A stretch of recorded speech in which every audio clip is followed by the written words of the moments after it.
got the latest Manchester United news, transfer news, that is. There's some stuff about Kobbie Mainoo, a little bit of a discrepancy online, kind of going battle. Some people getting banned by Jamie Jackson, not believing his updates about Kobbie Mainoo wanting to leave Manchester United and the football club. We got some updates about Alejandro Garnacho as well, Rasmus Højlund. There's an update about Donnarumma, who seems set to go to City. So if anybody was hoping for that, there is updates about Lemons as well, which is the goalkeeper I know few of you wanted and have been asking for, and are hoping that we get over the line. So hopefully we get that. We're going to get into all the stuff, all the latest live news, even if it's as breaking as we are live. And we'll just have a little bit of a general discussion as well, because it's been a while since we've gone live and spoken with each other. We've played 2 actual Premier League matches, which I haven't been able to do the Red Devil recaps for because I'm still on holiday. I am coming back very, very soon, back to normal settings. I got about a week left, and that's it. So, but other than that, before we do get into the details and the show, please make sure you smash the like button because it helps the channel grow, and we greatly appreciate it. It's a massive help. So if take your time, 2 seconds, hit that like button, massive, massive help, and we do thank you for that. If you're new and you're not a subscriber, make sure that you hit the subscribe button and then you hit the notification bell icon so you don't miss a live and you are here from the beginning of the show and you don't miss a piece of the show or any information. But other than that, let's just get into a little bit of the stuff. Bear with me because I am on mobile settings, so I got to bounce around a little bit. But one of the things that we got, there's a discrepancy between about Kobbie Mainoo. You know, he's not. He's kind of lost his spot a little bit. He's not playing. He hasn't signed a new contract. That contract negotiations have been going for, I think, about a year now. It's been quite some time, which is a bit unusual because usually, you know, one of our youth academy products, and such as him with the talent like him, we would have probably wrapped this up already. So the situation is a bit weird. It is, it does have some feelings of, like unsettlement and just not, you know, it doesn't give you the utmost confidence that things are going to work out well. But I do feel like a couple of the journalists and maybe the media are kind of hopping on the sort of the hype train right now because, you know, he didn't feature, and he looks, you know, he's, when you go back a year, I mean, he was starting and playing every match for us. Now he's definitely taken a back seat. And we do have to talk about, you know, some of the things that Ruben is facing problems. You know, I've seen a lot of criticism, and I think rightfully so. But after the Fulham match, so we got to get into that stuff. But one of the things that came out was Chris Wheeler is that this was early in the day, in the beginning of the day, that Kobbie Mainoo reportedly demanded around 180,000 per week in recent contract talks, but Manchester United are unwilling to meet those terms. And then one of the other updates that we got, which is from David Ornstein about 8 hours ago, is that Kobbie Mainoo is open to leaving Manchester United. The issue is where Mainoo goes, as there do not appear to be many options ahead of this market closing. There's been a couple other updates somewhere in between. Jamie Jackson saying that Kobbie Mainoo wants to leave Manchester United. Plain and simple. I think there was another update, but you know, we'll find it. And I just want to say, quick, you know, 2 cents on Kobbie Mainoo. I've said this for a while, and I've said it with Garnacho as well in the beginning, but I think Garnacho kind of, for me at least, in my opinion, he sort of played himself out of favor with the way he handled certain situations. But Kobbie Mainoo, I've always said, I don't believe it makes sense to the project. I don't think it makes sense to the football club in terms of Manchester United, of what we are, for Kobbie Mainoo to be being sold, and Kobbie Mainoo to be being sort of pushed out of Manchester United. That's not us. It's never been us. We develop and we nurture talents like Kobbie Mainoo. and it doesn't sit right with me if he ends up leaving the football club. Listen, it's one thing if Amorim decides that, listen, he's not exactly what I want, or he's not at, maybe he doesn't have the certain abilities for what I need from in that position yet. But I don't think that causes grounds to get rid of the kid because he's 19, and we just don't do that as a football club. It doesn't sit right, and I don't agree with it. I agree with a lot of stuff that Ruben said. And some of the things he's done, but this is one of those things that I don't agree with. I mean, we all know the midfield has a problem. It is probably our biggest problem at the moment, and the fans are rightfully concerned about these things. I'm concerned as well because when you watch those two matches that we played, you could just tell that the midfield is it's just it's not right. There's something is wrong. You know what I mean? It just doesn't give you the confidence of a midfield of a team that's going to be competitive and successful. So something has to be tweaked there. And, that kind of leaks into Bruno Fernandes a little bit and stuff like that. So, but let me get to the chat because I don't want to ignore you guys. And I see you guys are chatting away. So let me just jump over there and we'll jump back into the discussion. Lyle's here, says, hey, Eric and all you Reds. What's up, Lyle? Newbiz is here as well. It says, looks like Eric is never coming back. The prison is real, guys. I would say Prison FC, but I don't want to be associated with those guys. So we'll leave it at that. Lyle also put the link for the Discord. If you're not in the Discord, hit the link, join the Discord, because we have all the discussions offline there. And we keep you up to date with the news when we're not live. So, you get kept up to date with when I can actually go live. I'll let you know. So, and he also said, drop a like and subscribe. And, so do that. Nubis says Mainoo has a contract until 2027 with 1 year extension option. No need to panic. Yeah, it's not that I'm not really panicking about the situation. It's a bit. I'm a bit uneasy. I'm a bit.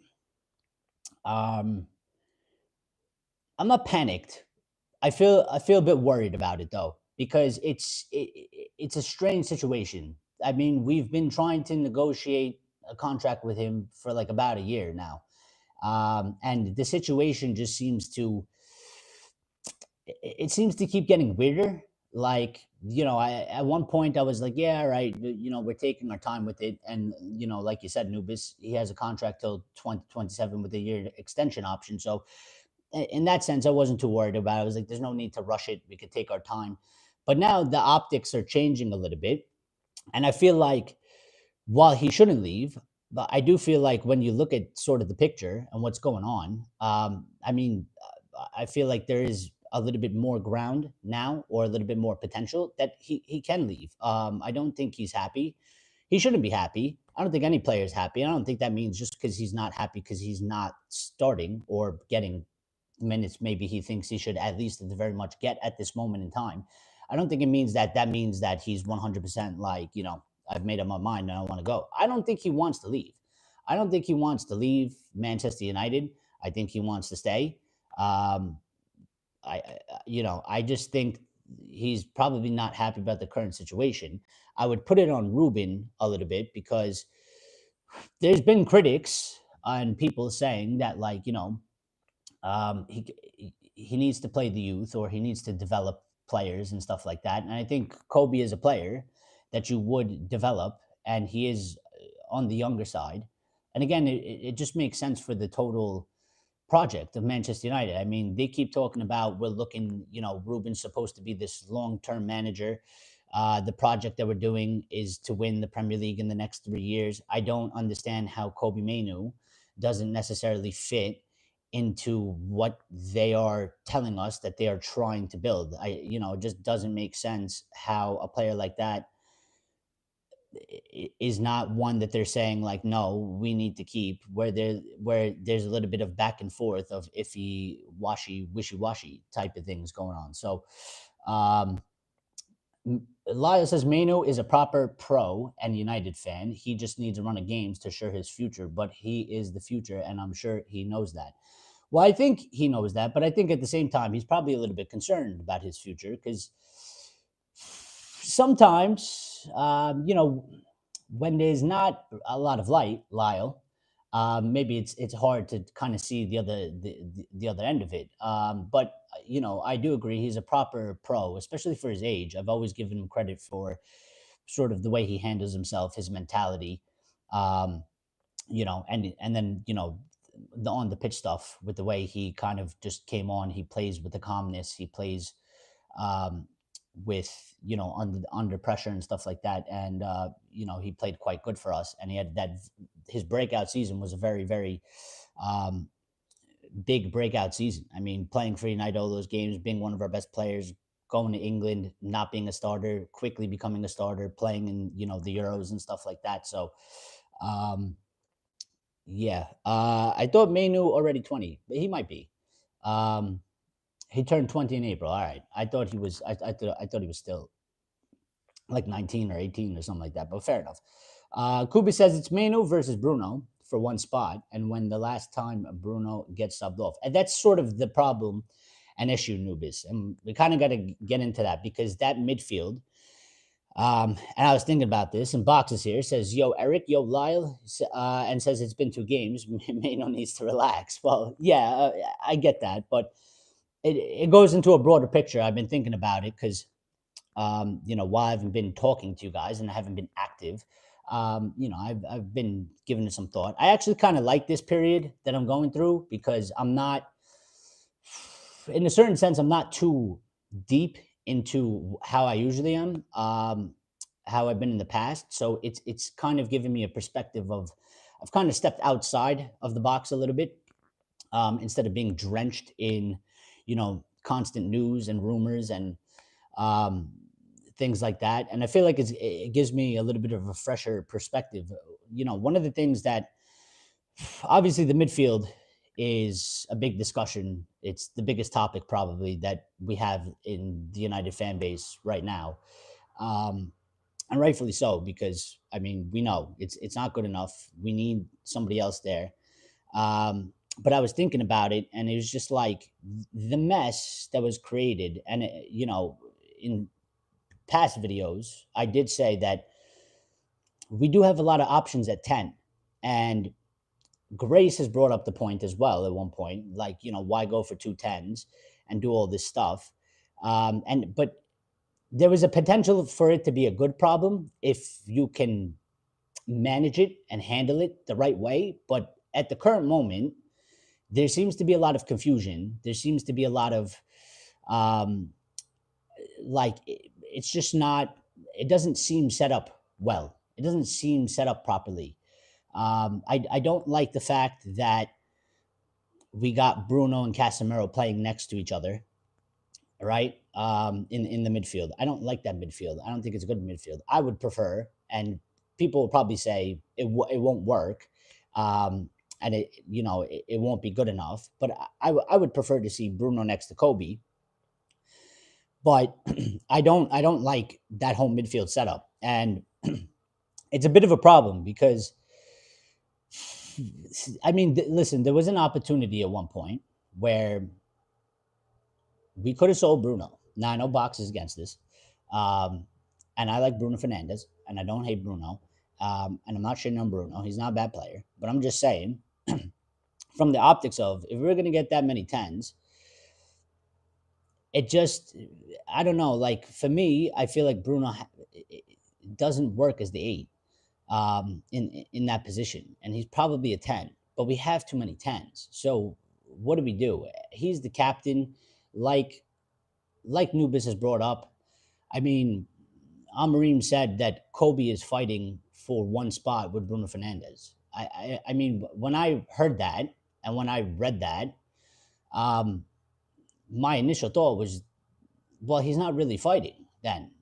Like, essentially, when he said that, I was just like, that translates to me as that basically Kobbie ain't gonna get the spot. Like, he's not gonna end up winning over and starting because Bruno's the captain, and Bruno doesn't barely get subbed, and he never gets dropped, and he also doesn't get injured. So it's just like that statement was kind of like it felt like Ruben was kind of closing the door on him, and I don't really like that because again, he's a young kid and he has talent, and we can nurture him for sure, and he could be a very, very, very, very good midfielder. I really, really like the kid, and I think he could be one of the best. But it's not going too well for him, and we need to sort out the situation that we got going on here because that midfield's not going to work the way it is. And just another point, we go into Fulham real quick because it kind of goes hand in hand. I mean, I watched the Fulham match. I watched the whole match. Um, when he took Casemiro off and he left Bruno there and he put Mount back, I very much disliked that. I didn't think that that's a good midfield. I thought it was very strange. Now, we did end up scoring with that midfield, and we went 1-0 up. But then at the same time, I was like, you got to change it because you know what's going to happen. We're away from home. Fulham are trying to get a point or 3 points. They're going to come because now they're behind and they got to go up. And that midfield isn't a midfield that's going to be sustainable. And basically, we essentially got battered for the rest of the game. Not battered, but like, we weren't in control. And I was just like, put on Agarte, at the very least, and take Mount off. Put somebody in there that can, sustain the midfield a little bit more with the tackle or something like that. But it just it's a peculiar situation. We have too many 10s. Bruno has gone from the 10 to the 8. Obviously, Ruben rates Bruno very, very much, and doesn't want him to leave. And the problem with me that's bothering me is it feels a little bit forced right now. It feels a little bit forced because I don't think Bruno should be playing there. I said sometimes I feel like he can play there, but I think he's better at the 10, because that midfield just doesn't feel right, with him there, with the pairing of Casemiro. It just doesn't look right. Doesn't look like it works very well. And the whole situation feels forced because we have Cunha, we have Mbuemo, and then there's Bruno and there's Mount. And, you could argue to play Diallo there, and you could argue to play Xerxes there as well.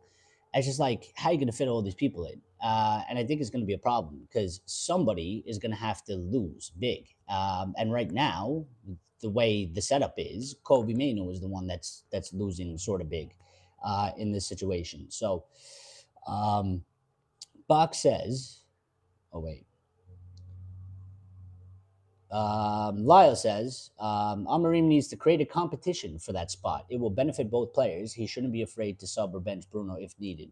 And I agree with that to a certain extent. Listen, that's your captain. And I get it. Captain's captain.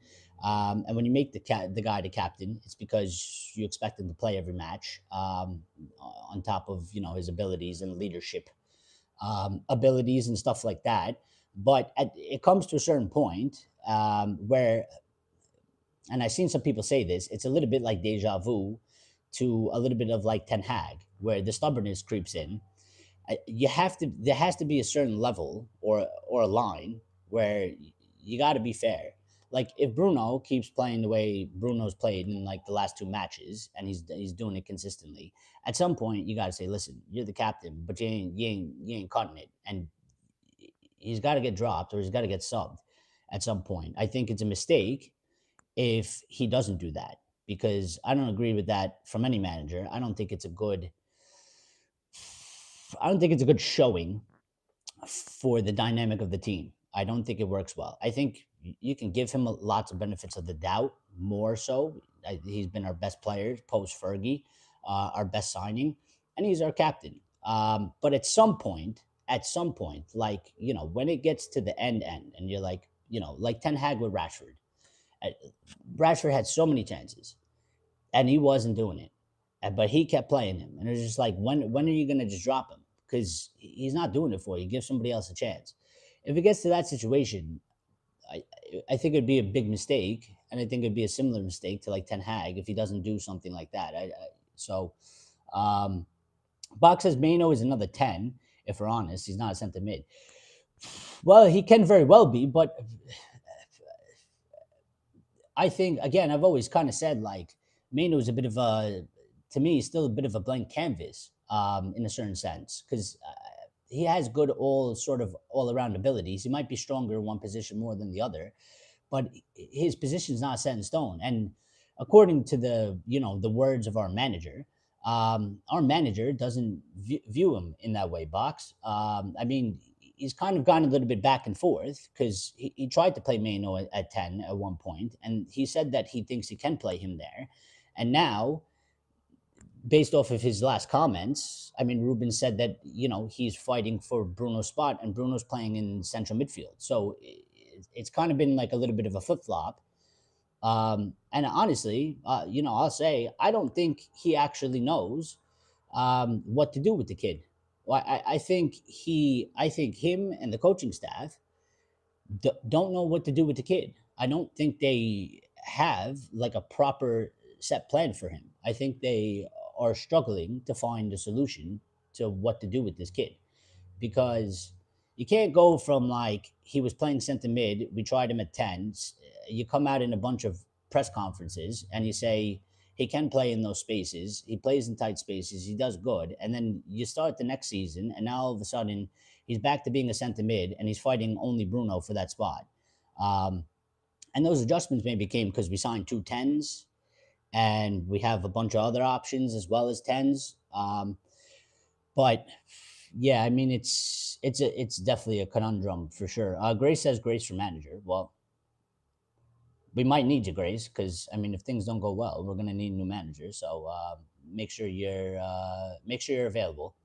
Um, Grace, Lyle said no to Grace being manager because she will continuously play Delo and he sucks.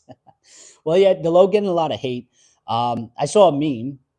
It's not the meme that I sent in the chat, but I saw a meme that somebody was like, when Delo starts, you get that feeling of like put Diallo in and let Diallo play there, and then you start Diallo there, and you're like get Delo in there, and then they just both kind of don't work. But I don't think Diallo necessarily played that bad at right wing back. I think he could play that position. There was a moment he lost the ball and he recovered quite well and he defended well, and he took the ball back. And I think he can do that position.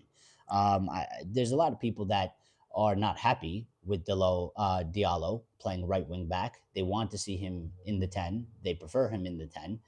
But I don't have a problem with him playing wing back. I think he can play that position. I think he plays it quite well. His work rate is quite good. So I like him there. And as far as Delo goes, again, I've always said I like Delo. I think he's a good player. He has this sort of thing where he tends to be a little bit out of form at times, but then he always finds a bit of form. And I like his attitude. I like his mentality. I think it's good for the team. I think it's good for the squad. Probably the only thing that you got to work on really is just getting him the consistency of keeping the form, the good form, not the bad form. So, yeah. Nuba says play 10, number 10s, problem solved. Well, yeah, we might have to up it, maybe get rid of the wing backs and play more 10s. Get rid of the two wing backs, play three defenders, and play four 10s, and problem solved, I guess, right? Um, could be something like that. Chat's skipping around to me, so hold on. Grace says, Red Devil experience, permission to ban Lyle Wilson for pulling Delo. request denied, Grace. Request denied. Our Marine talks in brittles, to be fair, and sometimes it's nonsense. Yeah. I mean, listen, for the most part, I get and I understand what he says. And I know what he's saying. And I don't know. Maybe that's just me. I kind of always feel like I'm kind of quite well at reading people, and like the way they say things, and what they say and the situations that they're in. So I could see how that is. Like sometimes it does sound maybe like riddles, and sometimes it is nonsense. Sometimes it is probably just nonsense because you got to deal with the media. And I think he's been quite honest for a while, but I think you can't. There's got to be a time and a place for everything. You got to have moderation. Can't be always so honest. So I think you got to play around with it a little bit. But um, Grace will play at 3-5-2. It's the last thing Grace will do is play at 3-5-2. Nubis says, just say it, Eric. The midfield ain't going to work with Bruno in it. He's not suitable for CM, but because Bruno has many fans backing him, nobody is brave enough to say it. Yeah, again, I don't think it'll work. It doesn't seem like it'll work with what we've seen so far. It seems off. Again, you look at it, it doesn't give you the feeling of like security. Um, when I watched the two matches, the midfield was bothering me a lot. It was too open. We weren't strong enough in terms of like being able to get the ball back or cutting out passing lanes or anything like that. Um, and I think it is probably a big problem. We have, in my opinion, we have three big problems, and they're quite obvious to everybody. The attack needs to get gelled and clicked up, and they need to start scoring goals because we're not going to win. How long have we been saying this since we started this channel? If we can't score goals, we're not going to win. And we're still kind of suffering the same because Arsenal, we had 22 chances. We didn't score a goal. We lost the match 1-0 off of a stupid corner and being there, not being strong enough. The other problem is the midfield. It's not set, and it needs reinforcement for sure. And it needs to be stronger. And we're not going to be able to compete and we're not going to be able to win if we don't have a concrete midfield, a strong midfield. And then obviously the third problem that we have is the goalkeeper, because I've been saying for quite some time, I don't think Binder is it. I don't think he can be it. And right now he's playing, and Onana was on the bench last time, and we all know about Onana either. We don't have confidence in Onana either. So we need to sort out these three things. Now, the attack, you can sort it out on the training pitch. We got the players in the place. You just got to get them to do their job and get them to click. So that's not like it's not an impossible thing to happen because it's more in our hands. It's about what we do on the training pitch. But the midfield and the goalkeeping situation, we actually need to go buy the players. And I don't know, if we can. We do have updates on Le Mans, so we'll get to that. Buck says we only have two orthodox centre mids. Elias says Mount for me is a from the bench player after Fulham. It could be, maybe it should be, but I think I think he's going to continue to play a little bit more because, I mean, Ruben always rated Mount quite highly from last season, the way he talked about him. And now that Mount's actually like fit, I think he's going to keep going with him.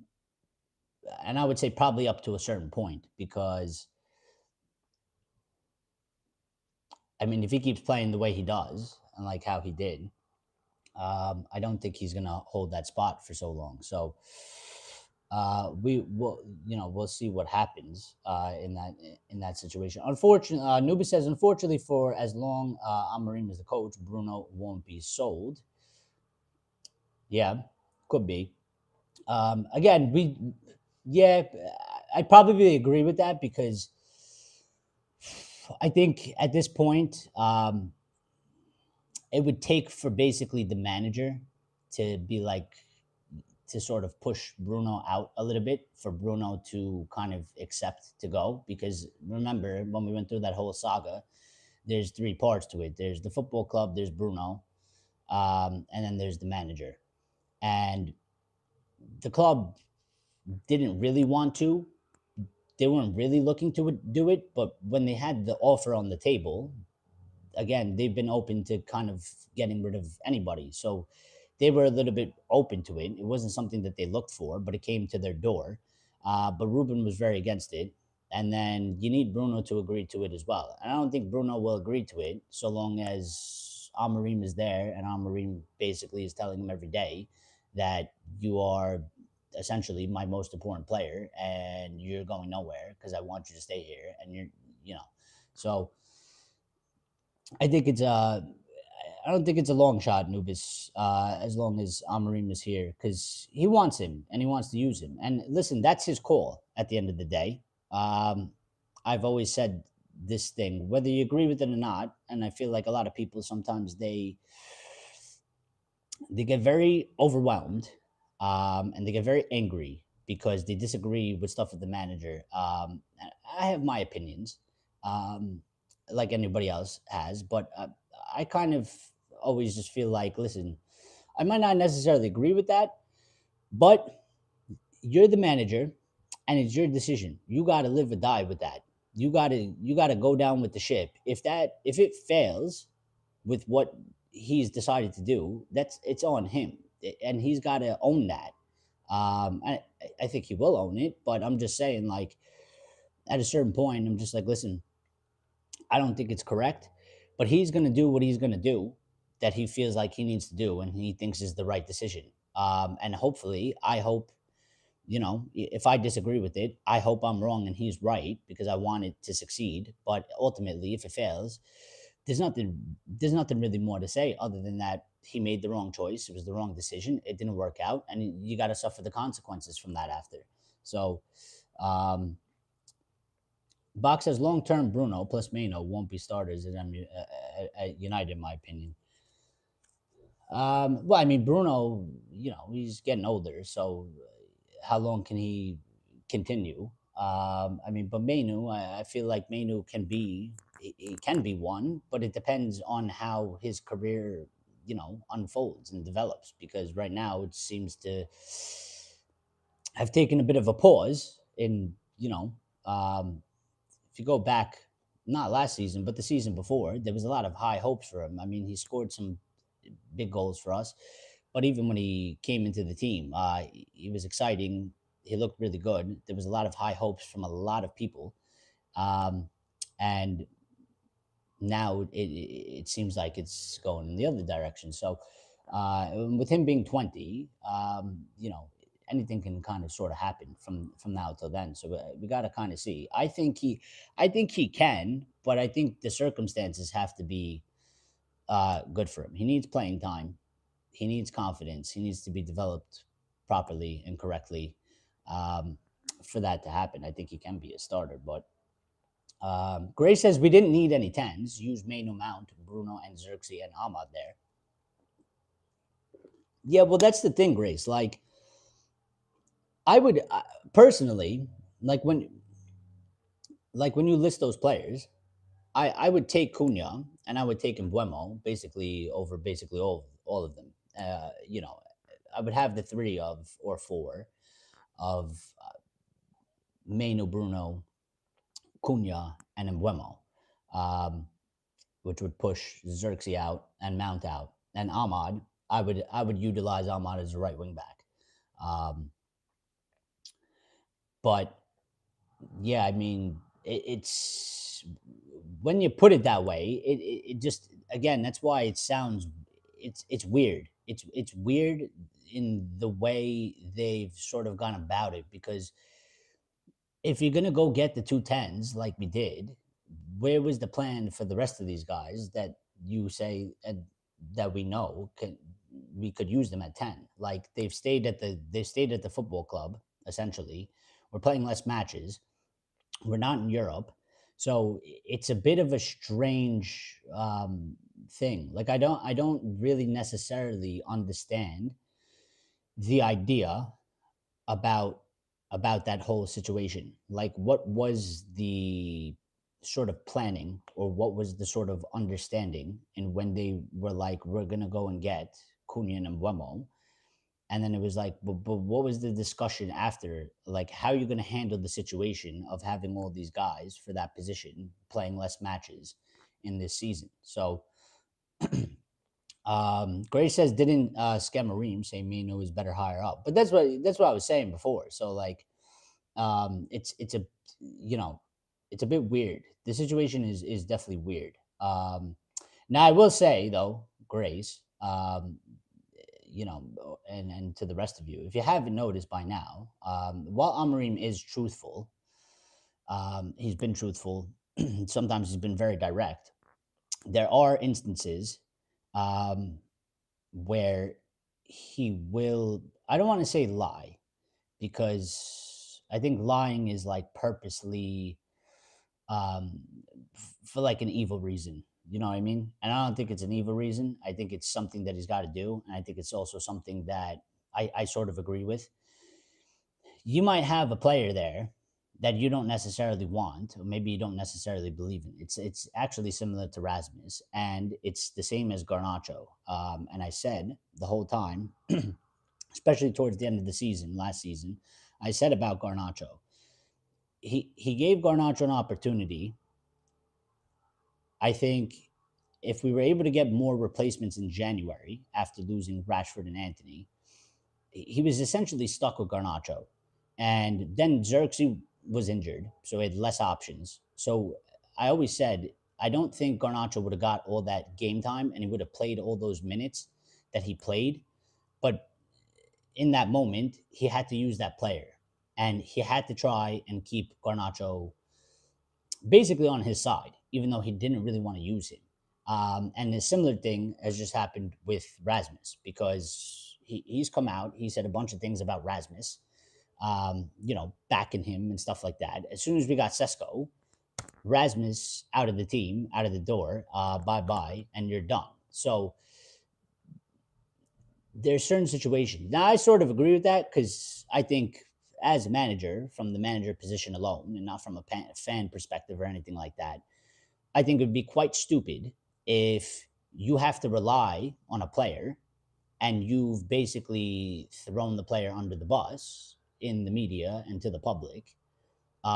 You're essentially just shooting yourself in the foot. So there has been these certain situations, and I kind of feel like maybe, just maybe, it might be similar with Kobe. Whereas I don't think he necessarily. The general feeling I get from it is he doesn't necessarily. I don't think he actually necessarily likes Kobe in a certain sense. In that, I don't think he. I don't think he views Kobe as what he specifically wants for his positions.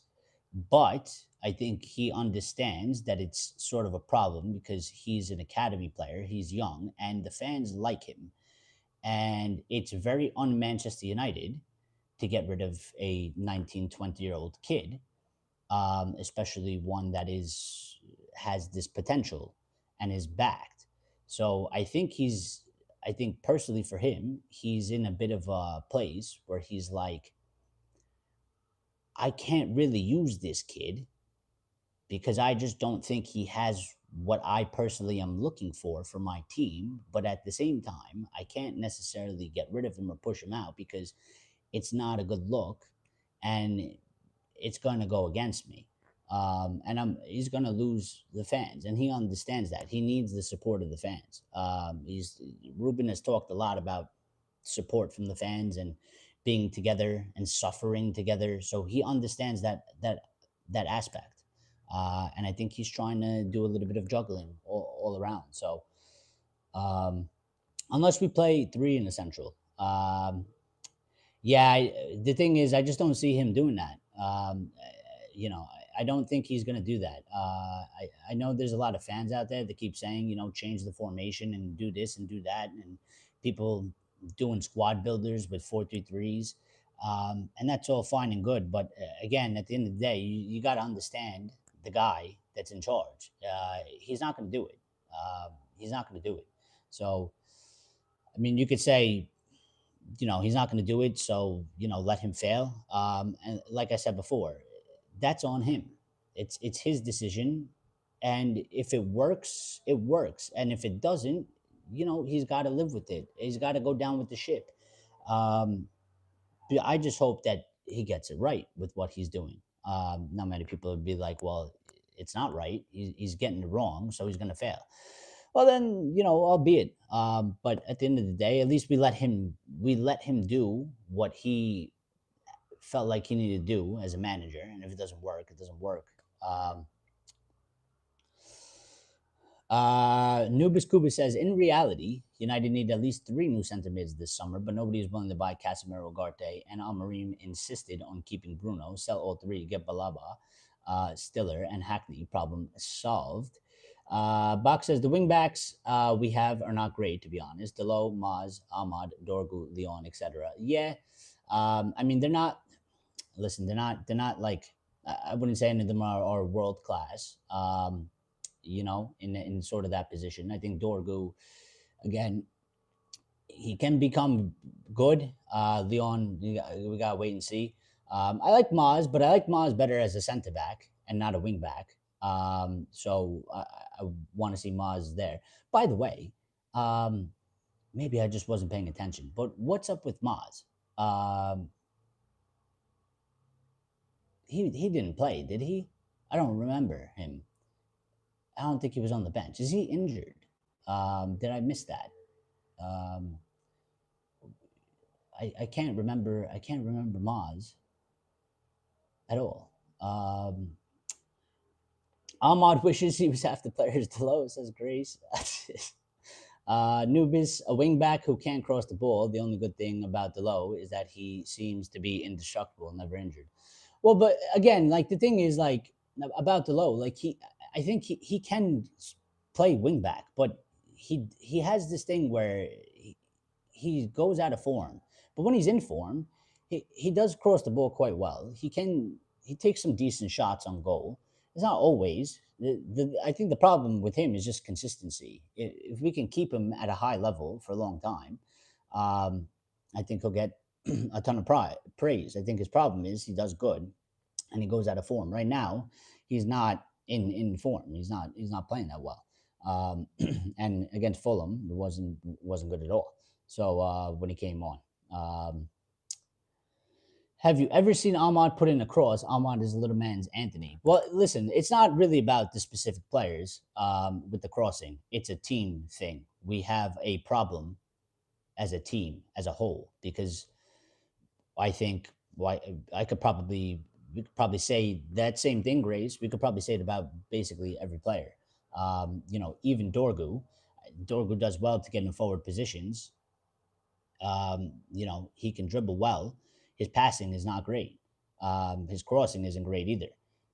We have a problem as a team crossing the ball, which is something again that they're going to have to figure out because now we have Sesko, um, and he's tall and he's big and he can jump and he can head the ball. So they got to learn because there's going to be situations where it's wasted opportunities if you're not crossing the ball to him because he's going to be in the position. And we gotta figure out how to get that ball. Bach says, why isn't Lemons in the door? I don't know, but there are updates on that, so we will get to that in a bit. Lyle says, to be fair, Ahmad is not there to cross. That is why Mbuemo was bought. However, they need to click on the right. Yeah, I think the whole team needs to learn how to cross better and look for the targets again. I think Ahmad should be able to do it. Whether Mbuemo is brung in to do that or not, that's great. Add another person that can do it, but Delo's got to be able to do it, and Dorgu's got to be able to do it, and everybody else like they got to be able to put in the crosses. You can't be a professional football team and not be able to cross. I mean, I'm sorry, but like I'm not a professional football player, but when I played at my level, crossing to me was always like one of the easiest things. It's not that hard of a thing. Like I don't really understand how you can't cross the ball to a guy, um, or at least put it in a decent position in the box, like in the center. I don't think it's that hard. I just don't understand how we don't seem to have one person that has the ability to actually put in a decent cross in a good position in the box. Because I have no listen. If we put in a couple crosses and it doesn't pan out, like I'd feel better about it because I'd be like, at least they're attempting to do it. It's just not working out. But they're doing it. They're trying. But then you watch the match and it's like you you're yelling at them to like cross the ball because you just know, as somebody that watches football or has played football, you just know like you're at the angle, he's there in the space, and if you put the ball in like this, you got a very good opportunity. Either you score or it's going to be quite dangerous. It might be difficult to defend, but like you're creating a dangerous opportunity, and we just don't do it. So we got to work on that as well. Nuba says it's not just the two games. Bruno played half the season last year as center mid. The sample size is enough to determine whether Bruno is suitable there or not. United had 48% possession versus friggin' Fulham. Well, that is fair, Nubis. That is fair. I could counter a little bit with, we've kind of changed the team a little bit. So um, maybe maybe people want to see how it works out this season because it's a new season and maybe it's supposed to be a little bit different. But that is a fair point. I mean, he did play there quite a lot, and sometimes he played good, but sometimes he didn't play so good, and it was a bit inconsistent. I certainly feel that way. Sometimes I watch him, and I'm like, yeah, maybe he can play there. He played quite good. He had a very very good game, and then a couple matches later, you see him play there, and you're like, I don't really know about that. It didn't look very good today. It was very off. So yeah. Well, I just whatever it is, that midfield is not right. It's wrong, and it's got to be changed for sure. At the bottom line, at the very least, at the very basic, without getting too much into detail, that midfield is wrong, and that midfield needs to be changed, and the midfield needs to be. There's got to be something added to it. It's just that it's not going to work that way. It isn't. So, where am I? Gray says inverted wing backs don't work. We either want wingers to play in the wing back position or we are stuck with Dorgu, Delo, and Maz at wing back.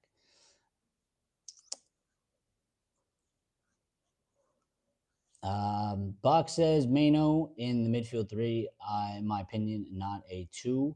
And I'd have Ahmad over Mainoo at 10. Gray says the only good thing about Amarim is he's good to look at.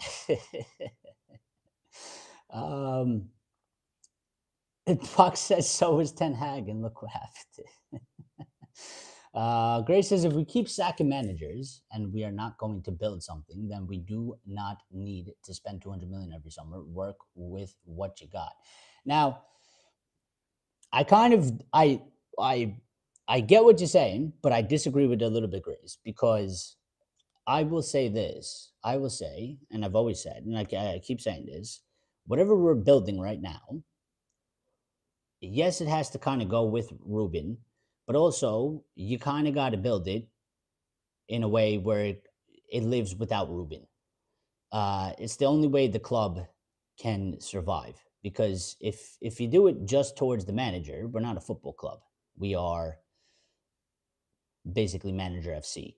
So right now, at the current situation, I'm still going to argue that like we need to spend more money. We need to get more players in because it's the way I look at it is it's irrespective of Ruben Amorim. Like if Ruben Amorim is sacked tomorrow, well, I would still say we still need another midfielder and we still need a goalkeeper. So in that sense, the club has to do their duties and get a player in those positions that, irrespective of who is in charge of us, they will have those players there. So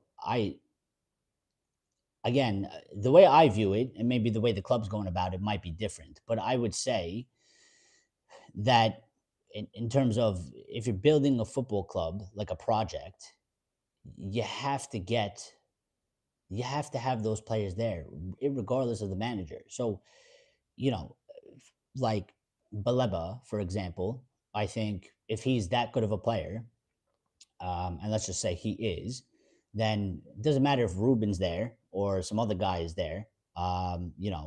They obviously can use him. Like he's going to be good enough, and we should be able to move forward regardless of the managers.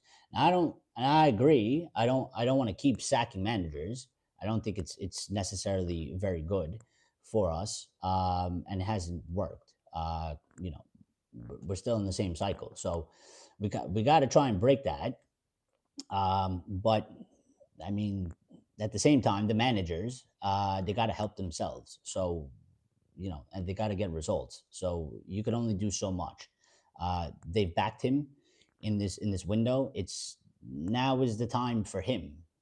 He's got to get these things right. He's got to figure out how to get the team to score goals. He's got to get these guys, winning matches and getting us points, and having us in a good sort of position, which is one thing that I'm disappointed in, is that it's again, we've started the season, and we're essentially in the same position we've been in for the last, what, 3 seasons or so, where we've started the season. It's 2 games in.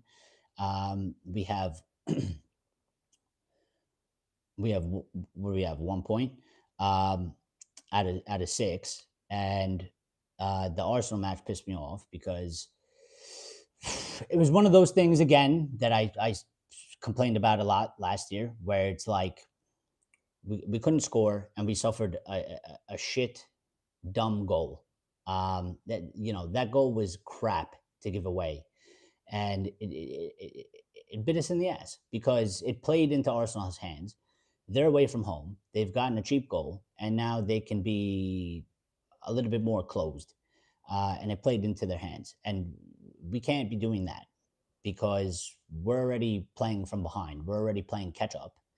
I mean, we can't be affording that. We had 22 chances when we couldn't score a goal, but we lost the match 1-0 because of that error. And then you go to Fulham, and we played good for the first 15 minutes, and then we fell out of the game, and Fulham took control of the game, and it wasn't a good display. It was ugly. Um, Whatever we showed in the Arsenal match, we didn't show it in the Fulham match, in terms of creating chances and sharpness and stuff like that. We managed. Bruno missed a penalty, which basically doesn't happen. Um, and we managed to score a goal, but then we did again what we were doing last season, in that we sort of fell asleep. I think Ruben made a mistake in leaving the midfield yet again, with Bruno and Mount going up a goal when Fulham are going to go. They're home. They're going to come with the pressure. And I don't think that midfield is a good midfield to try and win the battle in the game. And we ended up conceding goal. And we tied. We drew the match because of it. So Maz has been injured since June, I think. Damn, I missed that. Gray says Delo has played inverted left back, inverted right back, attacking left back, attacking right back, attacking left wing back, attacking right wing back, and now he is competing with an attacking winger in Ahmad for a place in the team. Justice for Delo. I see some new people jumping in.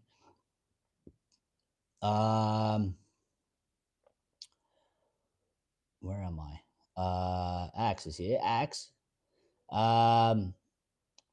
Axe says, sincerely, your midfield, our midfield, sorry. Our midfield is the problem. The selection is the problem. Bruno should never have been transformed into a pivotal CM. Also, Casemiro is too old to be the box to box, and I do agree. I don't like it. I don't like the look of it. And it's just one of those things. Like, you don't even need to break it down in terms of statistics or whatever. You just look at it with your 2 eyes, and it gives you the feeling of, like, it doesn't fill you with confidence. It doesn't give you a feeling of security. You just know that it feels wrong, it looks wrong, and I think literally our whole fan base, I think, is probably this is the one of the few things that we're actually all pretty much agreeing on at this moment in time. Um, for once in a long time, that there's just the midfield is not right, and this is not going to work, and he's going to have to do something about it. And if he doesn't do something about it, I agree with probably a lot of the people that are saying, well, then the writing is probably on the wall, and it's going to be a little bit like Ten Hag 2.0, where he kind of refuses to make the necessary change that everybody else can see or thinks is properly. So Axe says we have to revert to a 4-4-2. I don't, but the thing is, I don't think it's necessarily like the formation in terms of because he's the manager. He's not a 4-4-2 guy. I just, him reverting to a 4-4-2, I don't think would work. Now, maybe in general, for what we have, if you got another manager that plays 4-4-2, then go ahead and do that. But I would still say again, that's not who he is. I don't expect him to do it. I don't think he's going to do it. And if he does do it, it still kind of backfires on him because some people will be like he's done it, but if it doesn't work and the results doesn't happen, it's the end of him. Because once a manager starts basically changing their identity and their system and their belief because they're worrying about results and then they still don't get the results, that's the end. I mean, we've seen Ali do it, and a couple other managers. When they do that, that's it. It's over. So I don't have,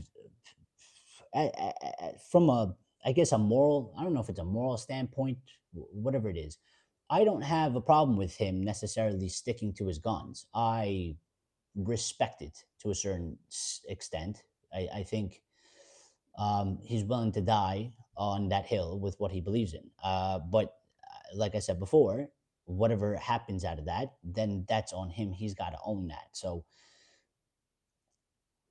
for me, he's got his way. He's got players in. It's his job right now to figure out how to make this thing work with his system and his formation and the way that he wants to play. It's his job to make it work.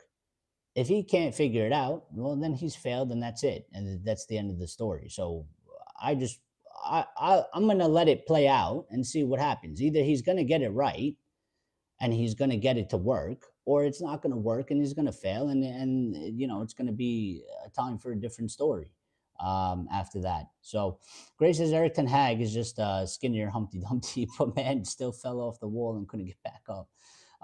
Axe says the problem is that they aren't good enough to score. Well, that is, I did say before we got in here, it's one of our major problems. We need to score goals. We're not going to win and we're not going to succeed if we don't score goals.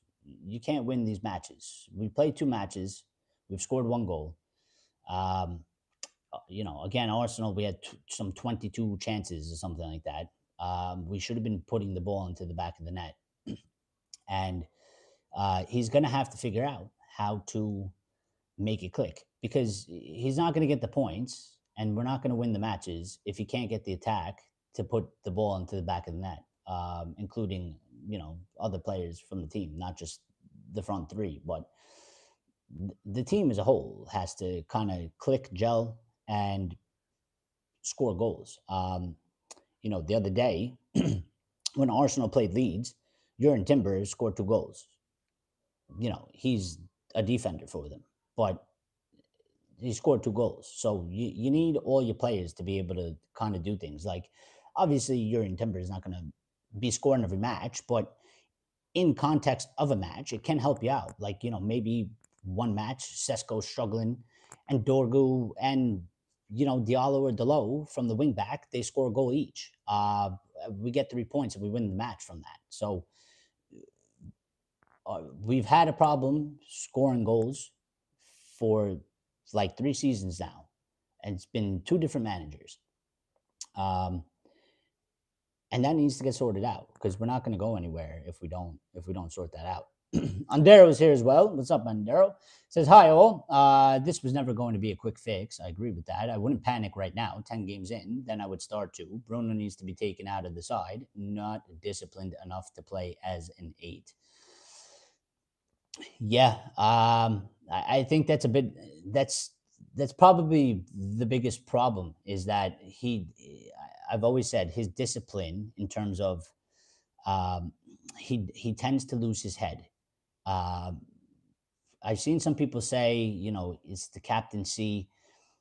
He feels a certain responsibility, especially when the team isn't sort of doing the job and he's looking around at his teammates and he probably gets this sort of feeling of like, I need to start making shit happen because I'm the captain and my teammates are struggling right now. So I gotta start doing something.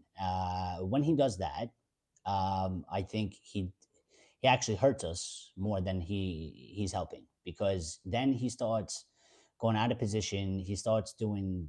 He basically just loses his composure. Um, Andaro says it's discipline. Um, I think it's his composure. He starts getting out of position. He starts doing things that you don't want to see him doing.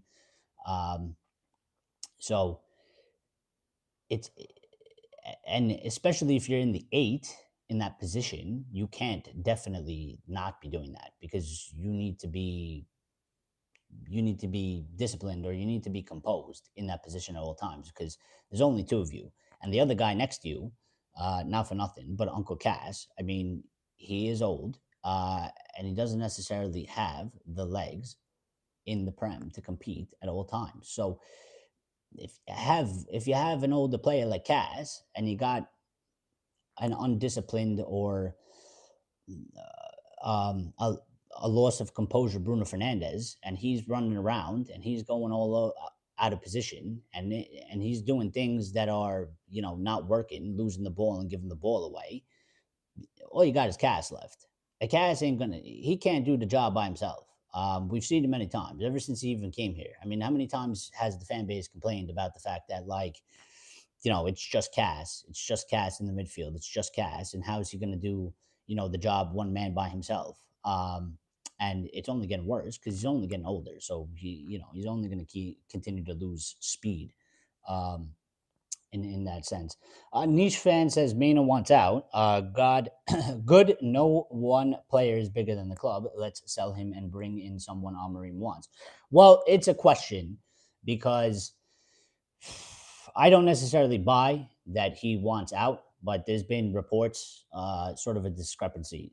Some journalists coming out saying that he's unhappy with the game time, or the situation, and he would be willing to leave United, or he's looking to move from United. But other journalists are coming out and saying that, while he's unhappy with the situation, he's not looking to leave. So it's more of, sort of a question and a topical debate, instead of something that is concrete set. I don't think, at the bottom root of it, I don't think he wants to leave. I think if you asked Mainoo, um, and you gave Mainoo and told him, whatever you want, you have it your way, I think he would say, well, I want to stay at Manchester United, and I want to play. I want to be starting. I don't. If a footballer isn't playing and they're not happy, um, wait, if a footballer isn't playing and they're not unhappy, I would be worried. So that doesn't necessarily worry me. I expect him to be worried. I would hope he's worried. I hope he's upset. I hope he's not okay about not playing. Um, but this whole thing of, is if he wants to leave the club, I don't. At the bottom of his heart, I don't think he does. But at the same time, I think, as a human being, I think there's no way you can't sit there and at least contemplate a little bit of, like, worrying about your future and feeling some uncertainty over your development, and you're kind of looking at it like, well, I was in a spot where I felt like I was going to really progress. I was starting a lot of games, I was playing, and now my role has significantly regressed. And he feels some sort of uncertainty about his future at the club, especially with this manager being here at this time. Axe says Almarim had everything given to him. He was backed by Ineos firmly. He has to prove himself, otherwise he will prove me right. Well, yeah, but that's what I'm saying. It's up to him now. So he's got to, you know. But this is what I've been trying to say. Ax. Now, I think it's fair, and I have no problem with saying, like, now, the tools are in his hands. Uh, this is where it comes down to the manager. He's got to figure these things out. It's his time now. It's his time. Now is his time.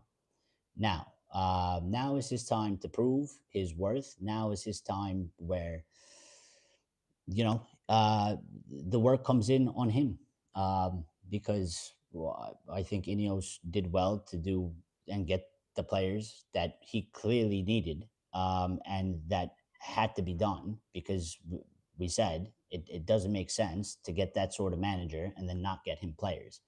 Um, so they did, I think, what the best they probably could have done regarding our situation. But now he's got to figure out again. He's got to get them to score goals, and he's got to figure out what he's doing with this midfield because it's not going to work. And there's a line of like he may very well make sort of a massive mistake that goes against him in terms of this whole thing with Bruno. Like he wants Bruno, he's kept Bruno, he doesn't want to sell Bruno, he wants to use Bruno, he rates Bruno highly, but it just seems like it's forced, and it seems like he's sacrificing the betterment of the team to play this one specific player, and I don't agree with that. I don't care what manager it is. I don't agree with that because I just don't think that that's something that works in a football team. So he's going to have to figure that out because this issue with the tens and the midfield is one that he tried to claim that it's a good problem, but the way it's going right now, the way it's turning, it seems like it's a very bad problem because it's not creating good circumstances. It seems like it's creating bad circumstances. So, um, Axe says Amarim can't be so inflexible. If you're playing your style, it can't fit in a player whose quality is that of Mainoo, then his tactics aren't professional enough. Yeah, but maybe it's not that Axe. Maybe it's just like I said before. Maybe it's like up to his sort of discretion in a certain sense. He looks at the idea of the player, whatever he thinks he needs or wants. Maybe he just looks at Mainoo and he's like, he doesn't have it yet, or he's not ready, or something like that. Maybe it's something like that. Um, it, I don't know. It seems weird because it seems like, again, part of it seems like he doesn't necessarily rate him all that much. Um, but I don't think you can say that he doesn't have talent. So I don't think he looks at him and says he's a bad player, but I feel like maybe he's being very, um, he's looking for something very specific. And he's kind of saying, like, Mainoo doesn't have that yet. I have players that do have it, and therefore those players go above him. And then the situation with Mainoo is, what do I actually kind of do with this kid? Because, again, with the situation in the club, the fans love him and you're at Manchester United. And I, I don't think Ruben's a stupid person. I think he understands the football club. Um, I think he understands the history of it.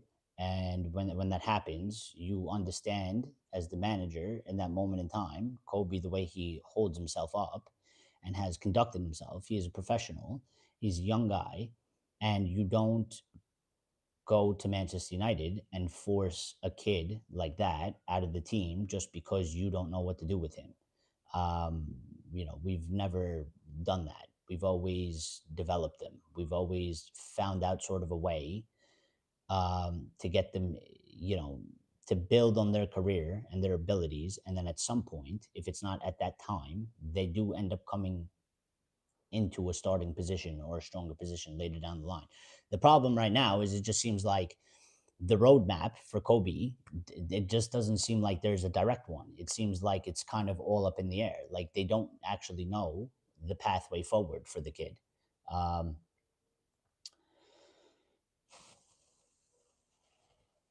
and Lyle's saying the same thing. Amarim has to be flexible now and make things work. Nobody wants another rebuild. I agree. And I don't think it should be like another rebuild because I think the way we've sort of built the team anyway, um, if somebody else was to come in next, I don't think it can be.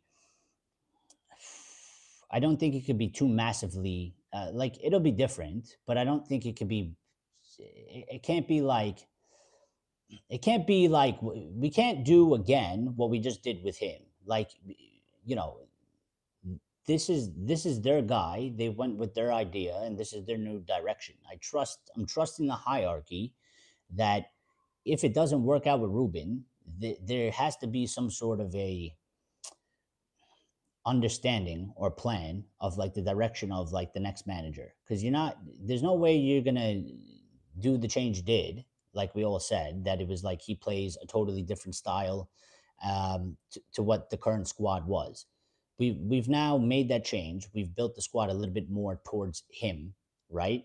So if he was to get sacked or whatever, you would then bring in somebody that is close to him. Obviously, it's going to be a different person, so it's going to be a different mentality, different attitude, different thinking. They're going to make different decisions, but it can't be the next manager won't be somebody that's, you know, if Ruben's the sun, they're going to be the moon. It can't work like that. It won't work like that. So I wouldn't expect like another rebuild, because I think the club has to be doing what they're supposed to be doing and building the club um, as Manchester United, and not building the club for a manager, which is, I think they're doing that. Um, and I hope that they continue to do that, because I think no other way will work. I think that's the only way you can kind of go about it. So, but he does have to be a bit flexible. And I would say not flexible, but I think he has to be fair.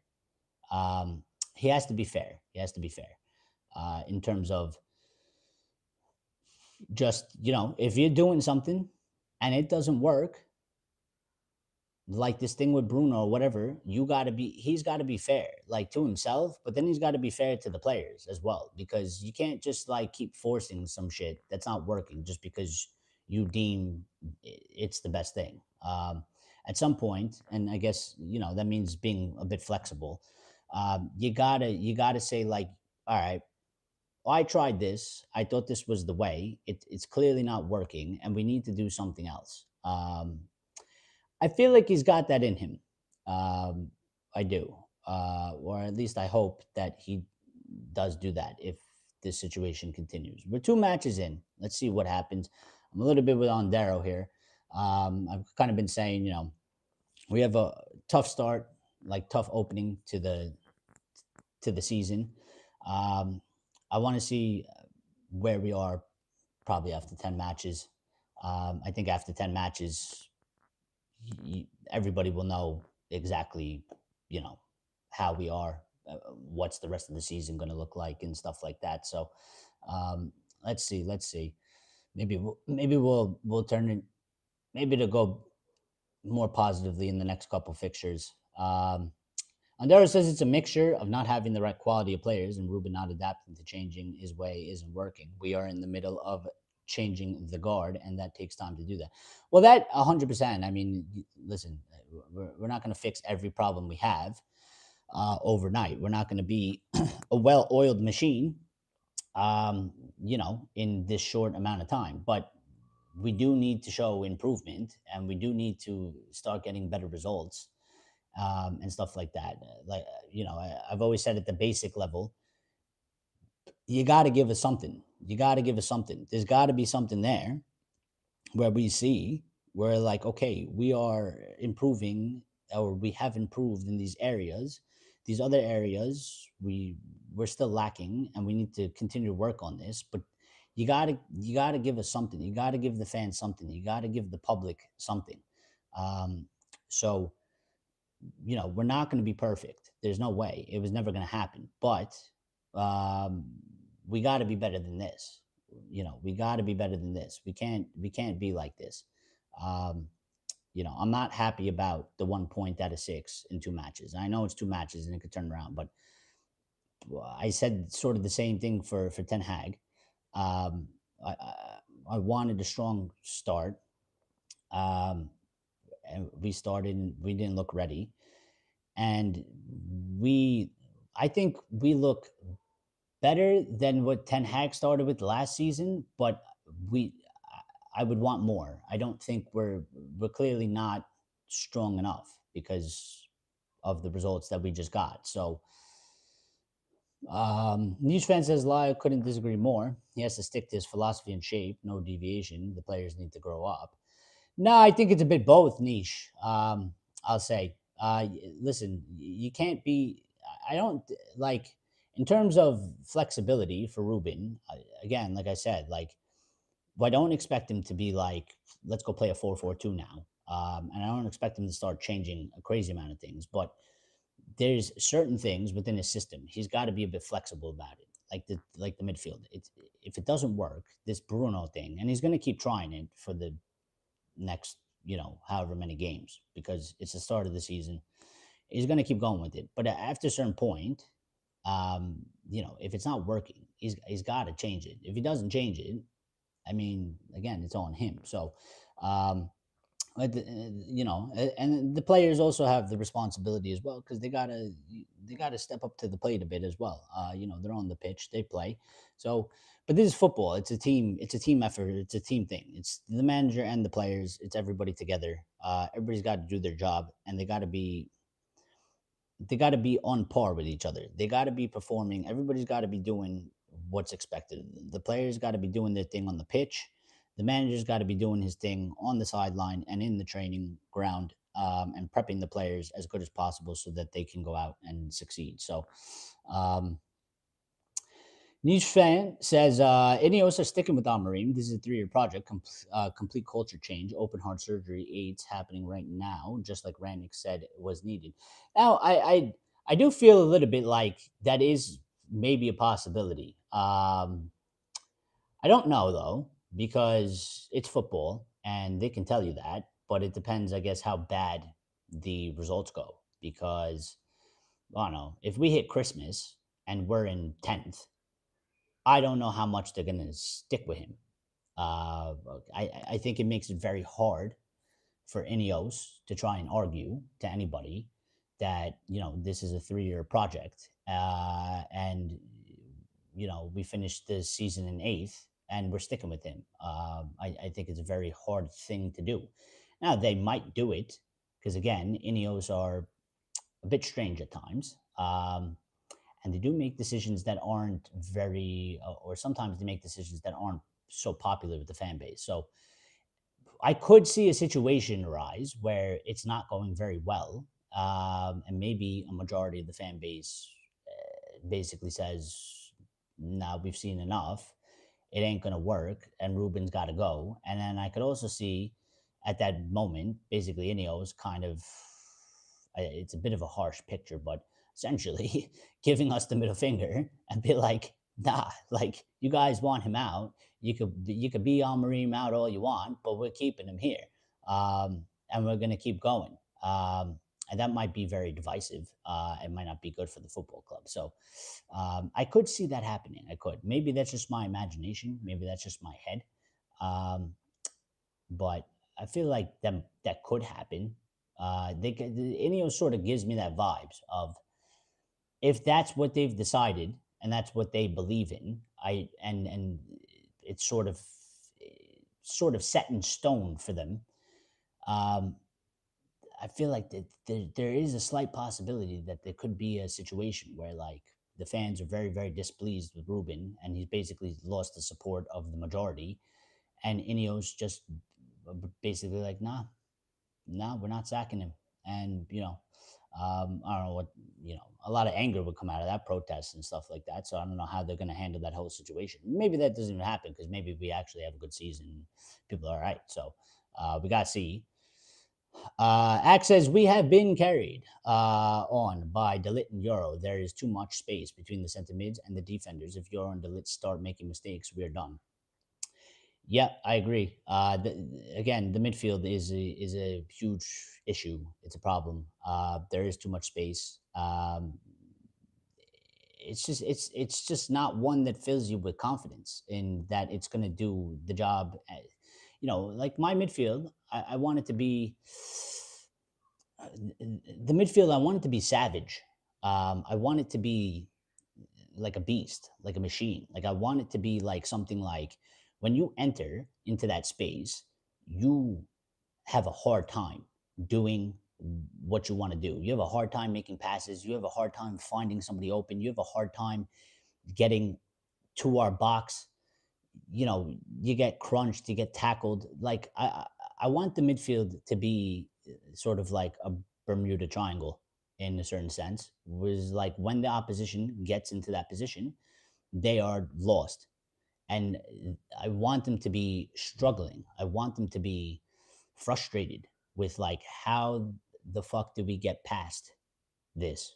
Like no, like I want the midfield to be like when the opposition has the ball, that they're like, we don't know what to do with it because we try to make a pass here and we lose it. We try to go down the wing, we lose it. We try to put over the top, we lose it. And at this current moment in time, it's very open and it's very easy. And it's not one that is like the opposition feels the pressure when they're on the ball, like they're gonna lose it or like that somebody's gonna take it from them. Um, and we can't have that. We can't have that. So, um, but to that point, Delit has been doing very good, and Euro has been doing very good. I think for me, probably Euro was man of the match against Fulham. But Unders says Ruben feels that he has to play Bruno because he's the captain. It's that simple. We are easily got at. Casemiro is only good at best for an hour. Amorim needs to mold Mainoo into an 8 for me. And Andera says Mainoo came back to preseason as a beast physically. And that tells me that this was part of the next phase of his development as an 8, and he will be playing versus Grimsby to build confidence. Well, it could very well be. You know what? You could be right. And that's a bit of they call it a white pill. Um, it's a bit of a white light there. You know what? Maybe you're right. Maybe this is part of the process. These things take time, and we're fans. We don't have a lot of patience. We do sometimes, but sometimes we don't have patience. Um, and maybe maybe they have a thing. Maybe they do have a plan for him, and they do have a pathway, and they're working on it.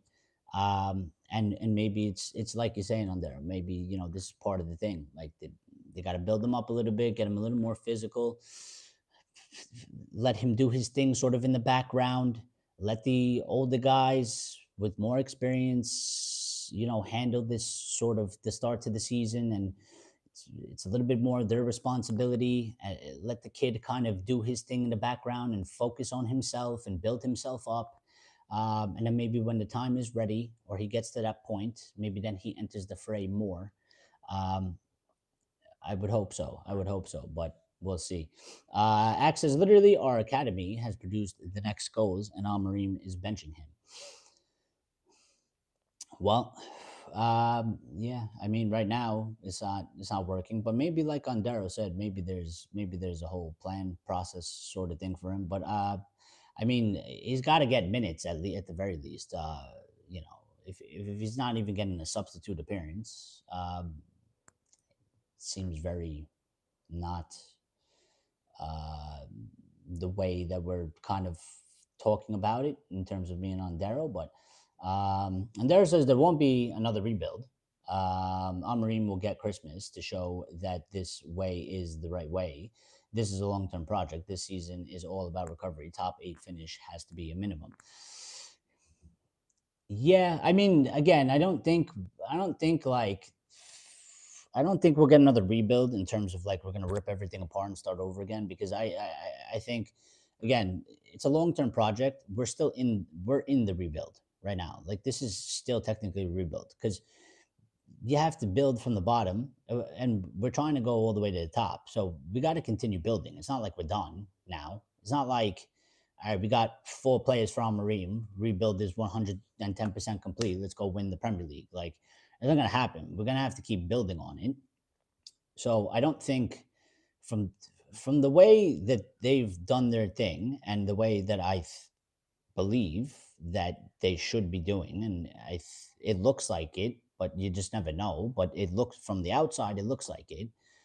Again, regardless of Ruben, if he can't do it, I think I think Ineos has set the sort of foundation of the squad to be able to be used by another manager, that we don't have to like rip everything apart and start over again. We've already started the building of the foundation. Then you might have to bring somebody else in to continue, the rest of the building of it or progression of it. But Yeah.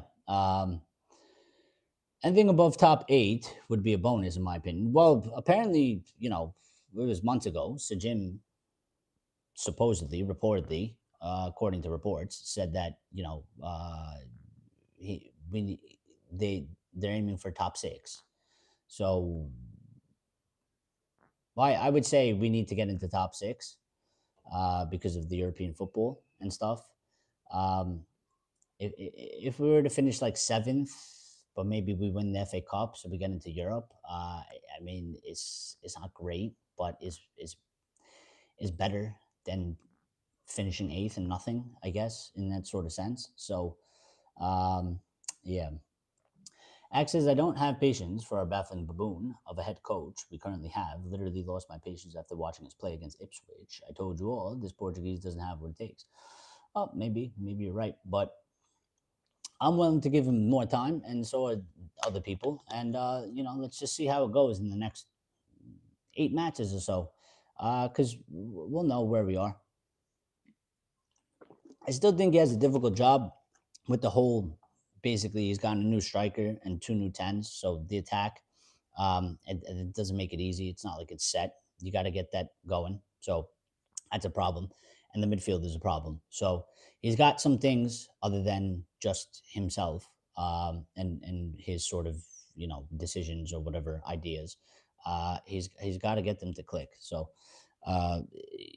it's no easy task. It's not a walk in the park.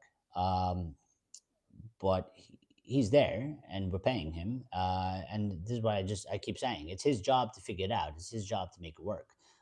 That's part of your, job description as manager. So I'm like this for everybody. Just show me. That's all I literally got to say. Just show me. Show me what you got. Show me what you got. You either got it or you don't got it. Well, I'll happily watch it unfold, and I hope it goes well. But you know, um, Andero says the head coach and coaches will have had their plans in place on each player at least 2 to 3 months ago, all dependent on players being in the squad. It's how it was when I was playing in the '90s. Yeah, I mean, you would expect that. I mean, for doing things like a professional football club, you would hope that we have the planning, months ago. Um, so it's just that Kobe, his situation, it just the whole thing feels off to me a little bit. But I hope I'm wrong, and I hope that it's this sort of plan, like you're saying, that's been there, and maybe it's just one that's going to take a little bit more time than maybe I feel like, or maybe some others feel like maybe it should. And maybe we would be pushing Kobe more forward. And maybe they've made a decision to be a bit more patient with him. Um, and if that's the case, I just hope that, it's the correct one, and it produces um, something good, out of it. So, Lyle says, I'm more worried about the guy not cutting his hair until United win five in a row. That Afro looking terrible. Yeah, I mean, that guy, um, shit, man. I mean, if I did that, that'd be awful. I don't know how he lives like that. That's crazy. For those of you that don't know what Lyle's talking about, there is a United fan on social media. I think he's on Instagram, probably some other places. He has basically said he refuses to cut his hair until Manchester United win 5 matches in a row, and looks like his hair looks like Carrot Top right now. Let's put it that way, because if anybody can pull up the stat, the date of the last time Manchester United has won 5 matches in a row. Um, he's cooked. He is cooked. I mean, listen, it's not the worst thing. He could have, could have done the other way and shaved his head bald, or get a bad tattoo or something. But yeah, he's for the foreseeable future right now. He's pretty cooked, because we haven't won 5 matches in a row in a very long time, and we haven't won a match in the two matches we played. So, he's still at zero right now. We got to win a match first for him to get some hope. But yeah, best of luck to that guy. Um, Let me go back into the news real quick. How long have we been live for? Hour and a half. All right. Shit, I can't. Let me see something.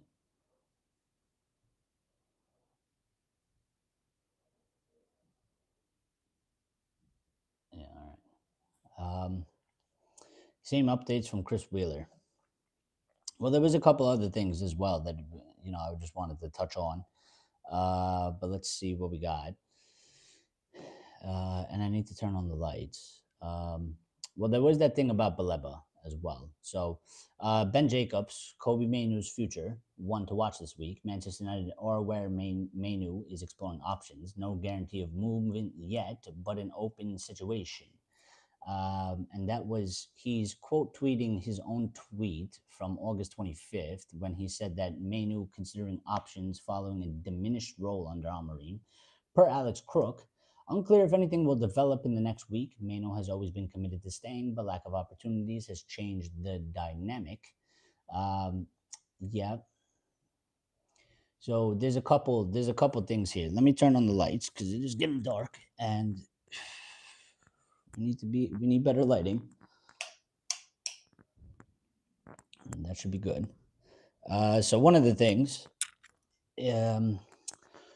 the things is Chelsea and Garnacho. So Chelsea's initial proposals for Alejandro Garnacho dropped to around £25 million, £35 million.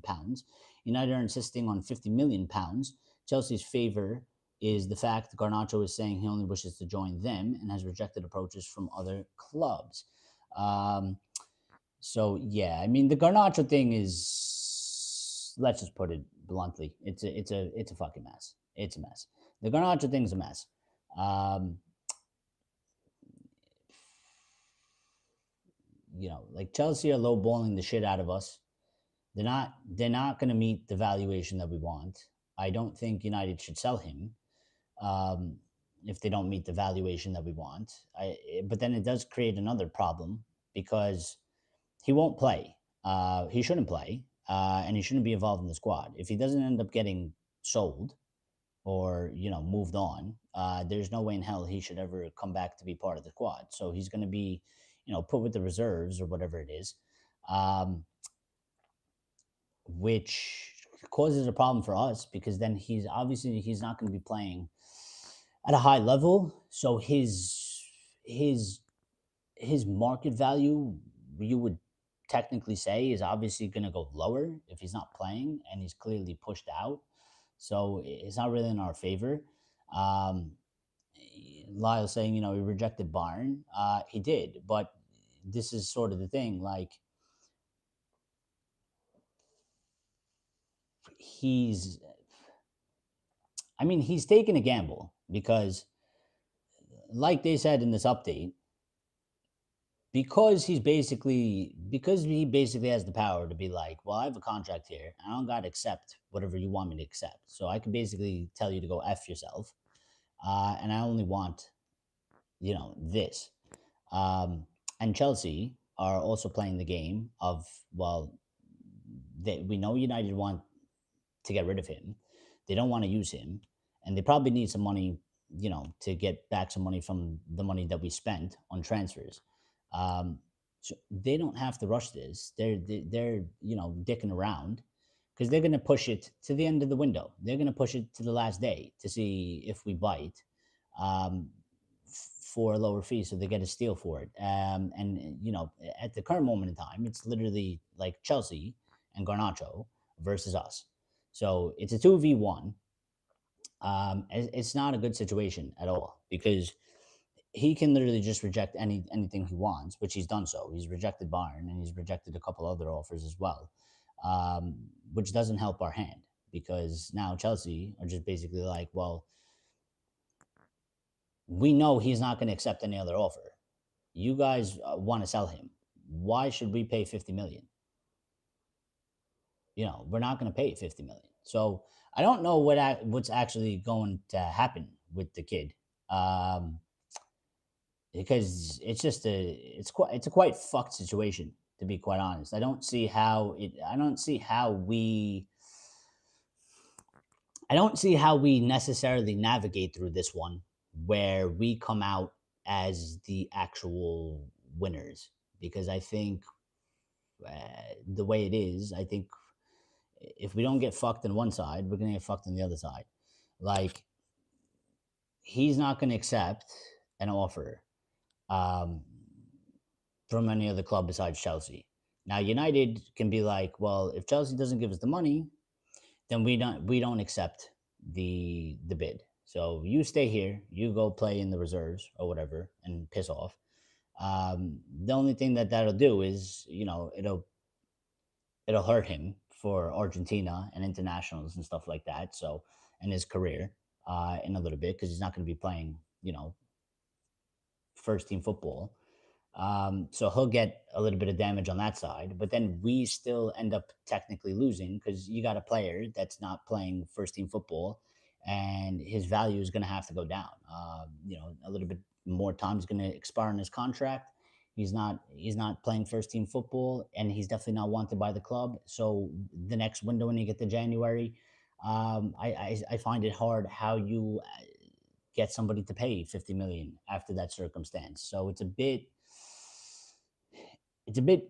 cooked. One of the updates 7 minutes ago: several clubs have been in contact to sign Kobbie Mainoo since Monday. That's from Chris Wheeler. So I don't know. We got to keep an eye out on this one. I hope he doesn't go. I hope it doesn't get sold. It's gonna If that happens, it's gonna piss me off. It's gonna piss me off. I don't understand how we've ended up in this situation. It's one of the worst things. Remember that picture? Was it the FA Cup final when we beat City, and it was Ahmad, Garnacho, and Mainoo, and they took that picture together, and everybody was like, "This is the future," and it's like that. It's like somebody's taken that picture and fucking ripped it into pieces, because Garnacho's gone, and I mean Diallo's still here, but you're potentially saying Kobe might go as well. It's like somebody took a lighter to that picture and has completely destroyed it. You know, we, Everybody saw that picture and, like, this is the future of Manchester United, and you fast forward like a season and a half, and that future is gone. Um, it's gone. I think Rasmus got in it as well at one point, and he's out as well. He's on his way to Napoli apparently. Um, so yeah, this is another update. Who's this? Chris Wheeler again, saying United are expected to make a decision on Kobbie Mainoo's future at Old Trafford within the next 48 hours. Mainoo has grown frustrated over his peripheral role since Ruben Amorim was appointed, and would be open to joining a Champions League club. Well, I don't know. We'll see. We'll see. We'll see. I mean, I think there's no, like they say there's no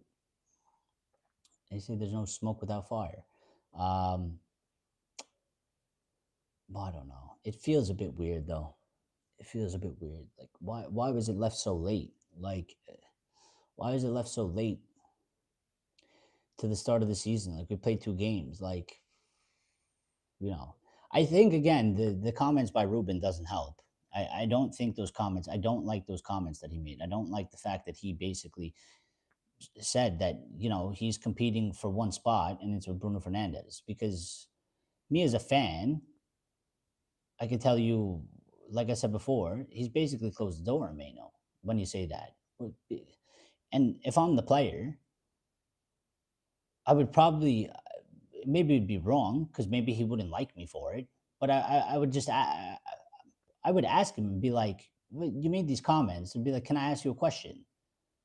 What actual chance do I have of that happening?" Because he's the captain. He doesn't get dropped, and he doesn't get subbed, and he plays every match, and he doesn't get injured. So it's not even like I could have a bit of luck and he gets injured, and then I come in and play, and then maybe I actually take a spot because I played really well.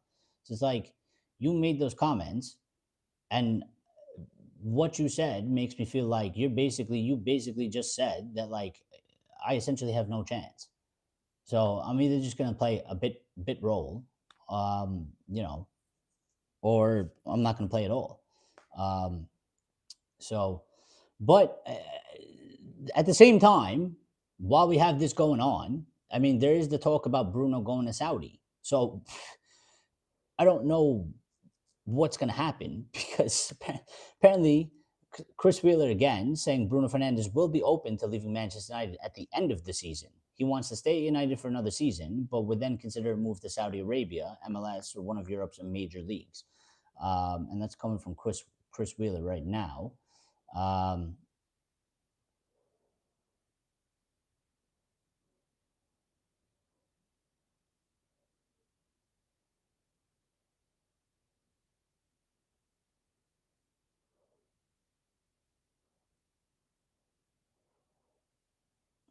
so apparently Rio's given some advice to Kobe, not directly, but on Rio's podcast. So he basically said essentially like meet Ruben, show him you want it, and when you when you tell practice till you master, and he said dominate Bruno for training, and when the chance shows, use it well. Um, so Rio kind of making the case for Kobe, kind of saying, and I sort of agree. I know it's not ideal, and you're not going to be happy. Um, and again, like I said, but when you're sort of in the darkness, it's hard to see the light. But I agree with kind of the messaging of like, if this is what you want and this is where you want to be, and you feel like you're not getting the opportunity or you're not getting pushed, I mean, you always have two options. You could go somewhere else or you can try and fight it out. And I think with him being 20, and his ability, I think I would take a shot or a chance or an opportunity at his age to fight it out and see what happens. Because I mean, Bruno's only getting older, and you're 20. I think you could at least try and duke it out for another season and do as much as you can. Maybe something happens next season that improves the situation. Um, but yeah, this is another one about Sene Lamens, who's the goalkeeper. Uh, so we've put in a bid, but apparently Galatasaray has also put in a bid, and now it's pretty much a battle between us and Galatasaray for this young man. Um, and the update that we've gotten is that Galatasaray have outbid Manchester United to sign Sene Lamans, but he only wants to move to Old Trafford. United hopes of signing him in a £17 million deal are believed to be in the balance. So we will see how that goes. If this pauses, excuse me, but I do need to check something, and I don't know how to necessarily do it. So, um,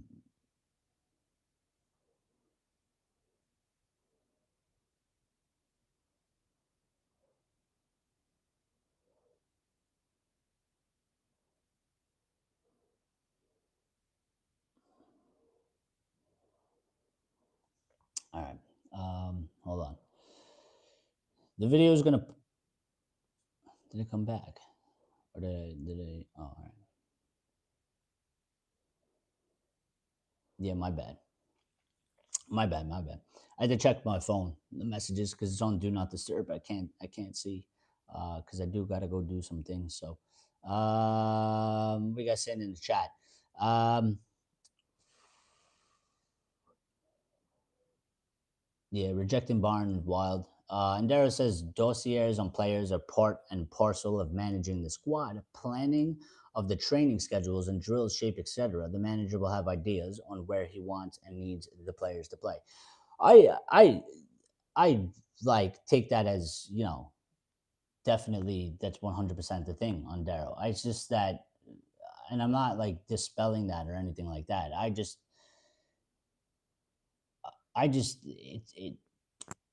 it just seems a bit weird.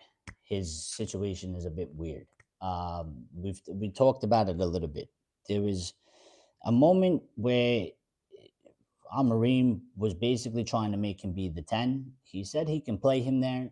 We went in, we got two new 10s. We have all the other guys that can play 10s. Bruno has gone from a 10 to an 8, and now Mainoo is basically, he's no longer pushing Mainoo for a 10 because he's saying that he's competing with Bruno for the 8. So it's a bit weird. He didn't get minutes last match. I think at the very least you would get minutes of some sort, even if it's 5 minutes. He didn't get any, so maybe he'll get some going forward. It's 2 matches in, but it's a weird situation. It's a weird. I'm sure they have a plan or they've made a plan for him, but I just don't know how. I just don't know how serious it's going. And also, I mean, if Kobe's looking to move because of the game time, maybe he's not happy with the plan. Maybe he's not sold on the plan that they set out for him. So, Lyle says Mainoo is too good a player to not have a position for him in the squad. Yeah, um, yeah, it feels a bit wrong. Like, there's Lamine Yamal. He's got his spot. And I know Kobe's not Lamine Yamal, but in terms of a player that's young and has like potential and has shown us already on the pitch playing for us, it's weird that he's sort of like now pretty much been totally displaced in terms of the squad dynamic. So, Andera says, and if Mainoo is looking to leave, then I believe it's happening because he doesn't want to be molded into an 8 and realizes that he won't get into either of the 10s. Bruno is immovable. Could be, maybe. But I mean, you know what? It is a possibility. The thing is that when he came in, I mean, he was playing in the 8s, but I guess because he just broke in, maybe he was just happy. It was sort of that thing of like, I'm just happy to play. Like if you put me in, like I'll just play. I'm happy to play. So I'm not gonna like care too much about the position. But maybe now because it's been like two seasons in, about to be three down the line. Maybe he's looking at it a little bit more of like he's looking in terms of his career and what's best for his development, and maybe he wants to be a 10, maybe he doesn't want to be an 8. And the situation at the current moment, like you said on Darrow, I mean, he's not going to get into the 10s. There's way too many options there. Um, and maybe that is why he's looking for a move, because he's just like, I just don't sort of see how I'm going to develop properly. He's like, last season wasn't great when you compare it to my first season. Didn't go particularly well. I got injured. I missed some games. I've gone down the pecking order. And I can't necessarily blame the kid. I mean, he's hungry. He wants to become better. He wants to become, like for him, the best. Um, he just doesn't feel like that's the possibility at the current situation in time. But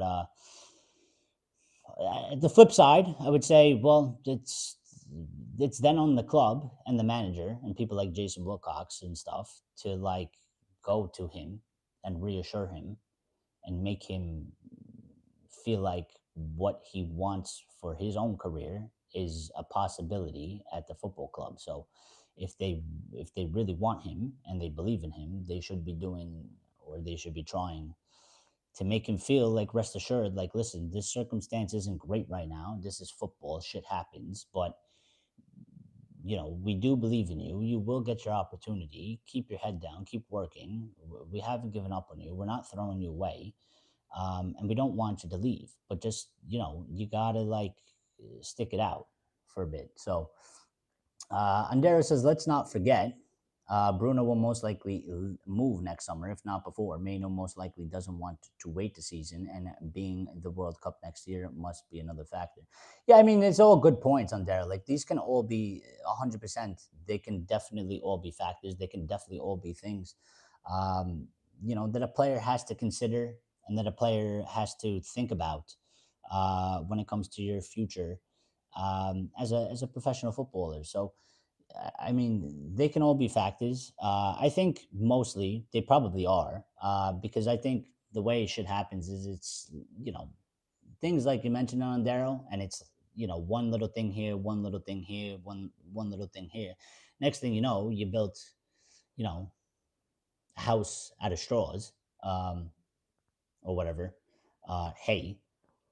uh, you remove one, it all comes crumbling down. So you know, little things that turn into like bigger problems. So it could be like, well, this kind of bothering me, that's also bothering me, but you know what happens about this? I got the World Cup and I got this, and you know I'm not really comfortable here, and I don't really like this situation. And it goes from like, you know, two or three things bothering you to now there's like maybe 10 things bothering you. And now you're like, well, now I don't really feel really good in this situation. I don't really like what's going on. And, you know, all these little problems have mounted up, and now it's sort of a big issue. So, Rashad says, hi, are you going to a hotel? No, I'm in my house. I'm going out soon. X says he is one of the best center mids and he's being benched. Well, I don't know if he's one of the best center mids.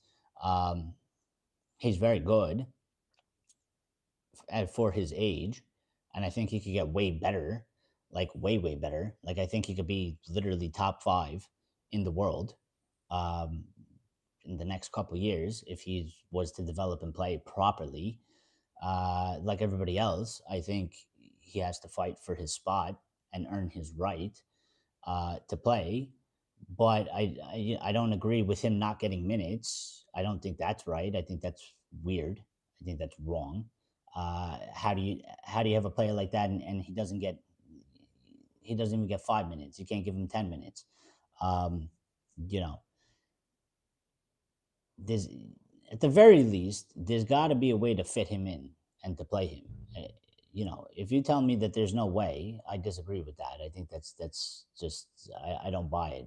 I think that's ridiculous. Um, so there's got to be a solution to that somehow. I mean, personally, I would play him. Like this is what I'm saying. Like personally, I would play him. I don't know if it would work because you'd have to sort something out there. And if you take the current situation, again, Bruno is not going anywhere. So, you know, some people's solution would be move Bruno out of there. It could work if you do that, but I'm trying to keep it a little bit of realistic in the current situation. Bruno ain't getting out of there. So personally, I would probably take a gamble and be like Casemiro out and put Mainoo in. Because the thing is, and the reason why I'm arguing this is because in the second half of Fulham, he put Mount next to Bruno in the midfield and took Casemiro out. So if you can do that, I don't understand how you can't be willing to take the shot to put Mainoo next to Bruno in the midfield. Because I'd rather have Bruno and Mainoo next to each other in the midfield than Bruno and Mount. But he went Bruno and Mount. So if he's willing to put Mount next to Bruno in the midfield for whatever it was, 30, 40 minutes of a match, well, I don't understand how you can't put Mainoo next to Bruno for 10, 15 minutes of the match.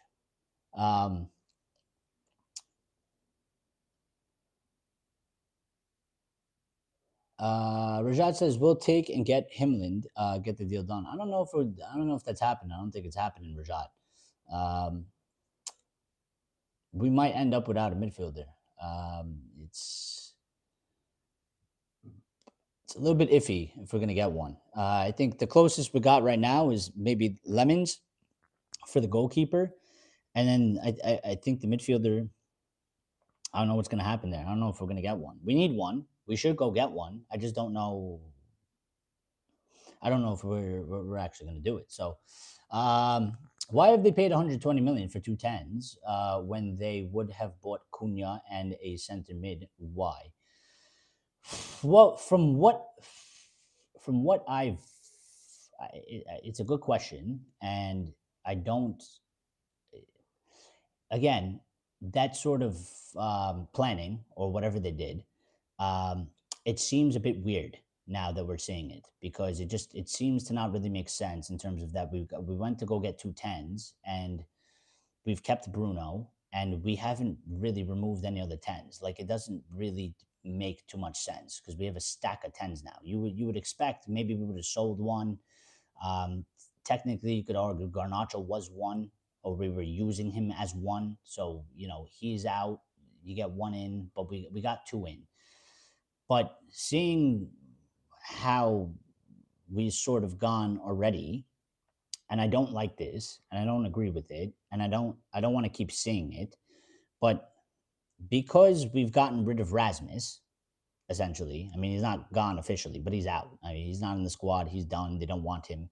And we've gotten Sesko, but Sesko hasn't had this preseason with us, and he's not, I guess, up to speed or whatever with the team. So the past two matches, Sesko has come off the bench.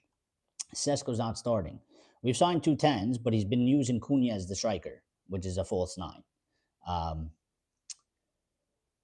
and I feel like, and I don't know if I necessarily agree with this, and maybe I'm wrong, but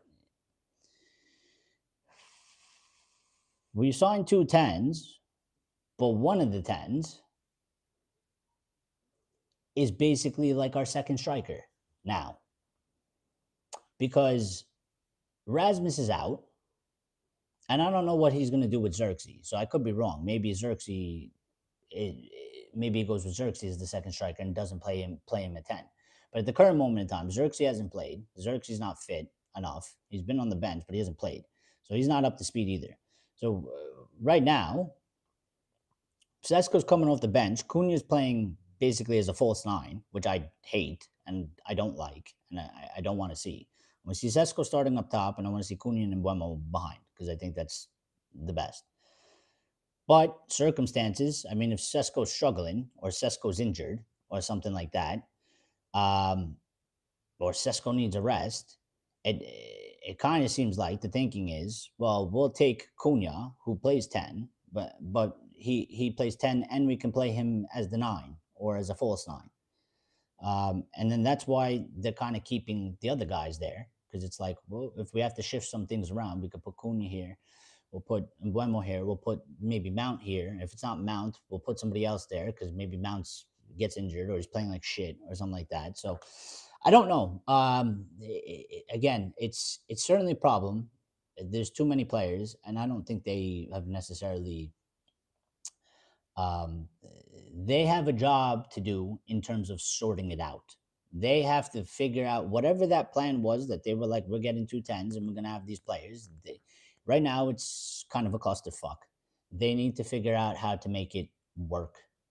And maybe they can't, but they got to, because it's their decisions and their moves, and they did it, and it's their plan. So they gotta figure out how that's gonna work out. I don't know how it's gonna work out, because when I look at it, my head just hurts. When I look at the situation, at that situation, my brain hurts. It hurts. It's too much to think about. It's too much going on, and it doesn't really make sense. So that's on them.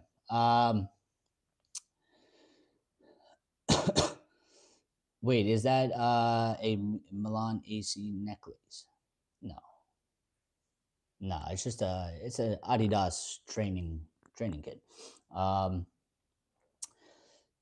it's a Virgin Mary. Why did Bruno get the Gen Z type weird kind of mully hairstyle? It's looking very wank. Yeah, I don't like his haircut. He should go back to what he what he got what he got before. They invested 120 million for attack, and he sends Maguire for a header goal. Pathetic. Well,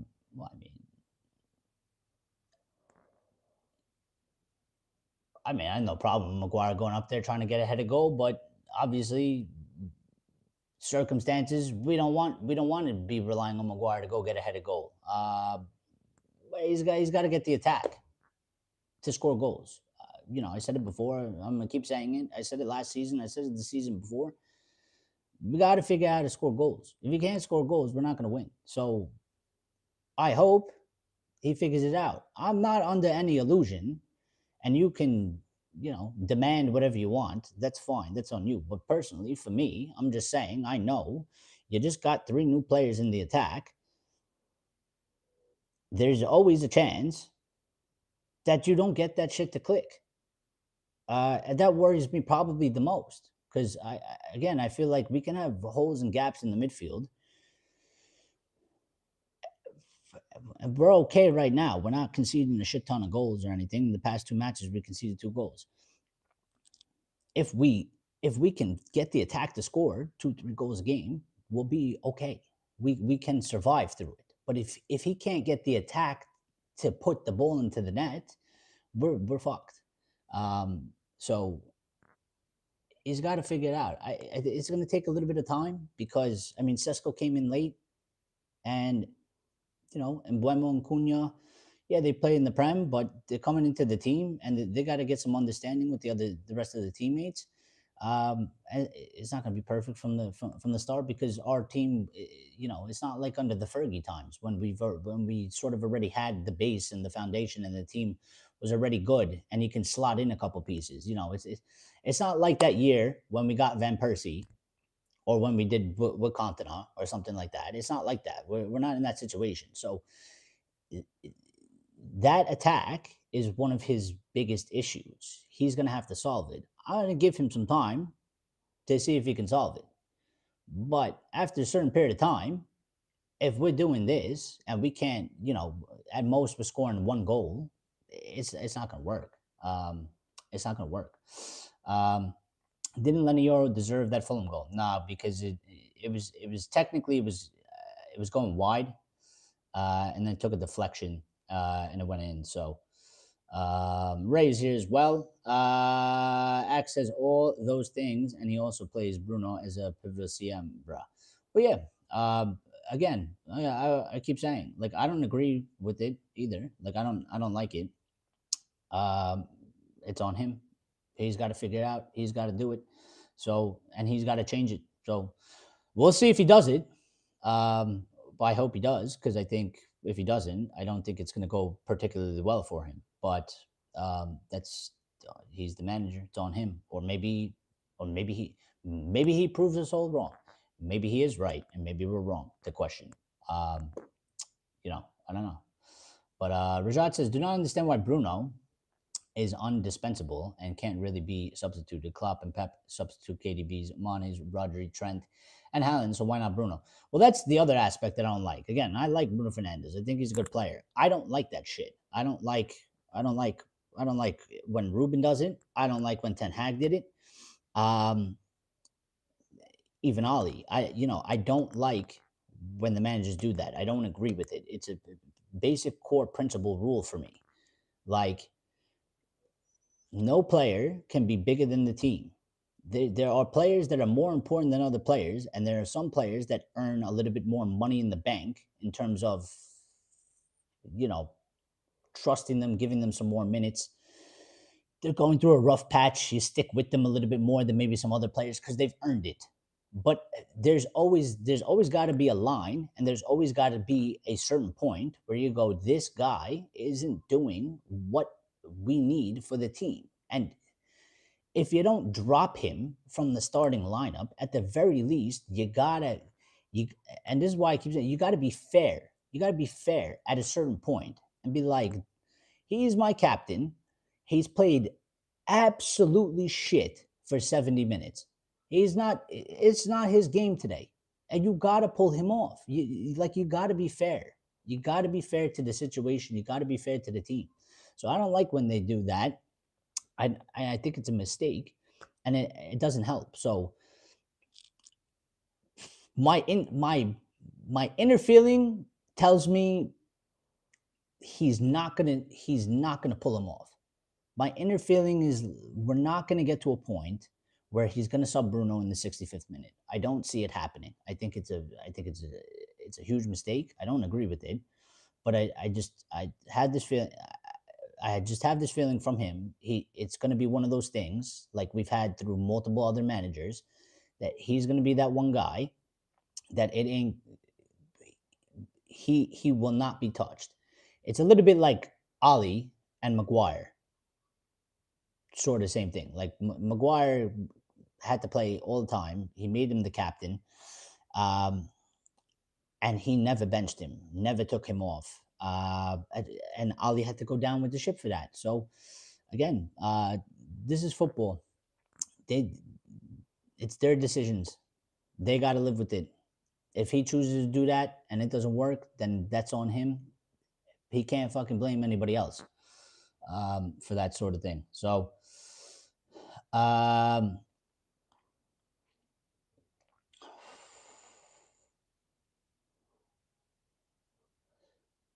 what Wild Dead Wolf says, what about United having scored a goal in 2 games apart Euro? Yeah, but this is what I'm saying. Like we need to figure out how to score. It's a big part of if anything's gonna work. And some people might argue, we need the reinforcement in the midfield to make that happen. But I mean, we just revamped the whole attack, so it's gonna be a bit of a process to get it to click. But able, if you're meant to be here and you're gonna succeed and you're the guy for the job, part of your job is to figure out a solution to this problem now, because it's in his hands. That front three is way better than what we had. It's stronger. It has, on paper, more goals, more assists in it. So it's his job to get that and make it work. If he can't figure that out, then that's literally the answer of he's not cut out for this job, and that's it. But I'm willing to give the time. It's okay if you don't think he can do it, or it's okay if you think he can do it. That's fine. That's all opinion. I'm just saying I like to watch it unfold. I want to watch the movie. I want to see how it goes. You might think you know how the movie's going to go. You might know. You might think you know the ending. You might know the ending. I'd like to see it unfold. That's just how I am. I want to see. Just show me what you got, and then when I see it, I'll tell you exactly what I think. You know, when all the cards are on the table, I'll tell you exactly what it is. Um, Also, Buenos and Cunha weren't playing in game controlling teams. Theirs were sort of reactionary counterattack teams. How are we going to hold control of the with those two? Well, I think we've there's certain moments in the matches where we did, like in Arsenal, we did quite well with the possession. I think maybe that it didn't necessarily help that we went down because they didn't have to, they went back a little bit. They see the possession because don't give up a goal. So maybe that didn't play out to us. And then in Fulham, I mean, we didn't have the possession. We looked quite sloppy and we weren't on it. But from what I've seen so far with them playing, there are good amounts of the match where the sort of clicking up and holding the sort of possession, they move it quite fast. And they do good. But then sometimes they don't do good. So I think there's grounds and potential for us to be able to do that, Axe, with those two. But again, that's something that we got to develop a little bit more, because it's just not there. Ray says, World Cup year, don't want to sit on the bench. Don't give Mainoo some playing time. It's not right. Yeah, listen. Again, I'll say it's one thing if you decide he's not a starter or you can't start him or whatever it is, it's one thing.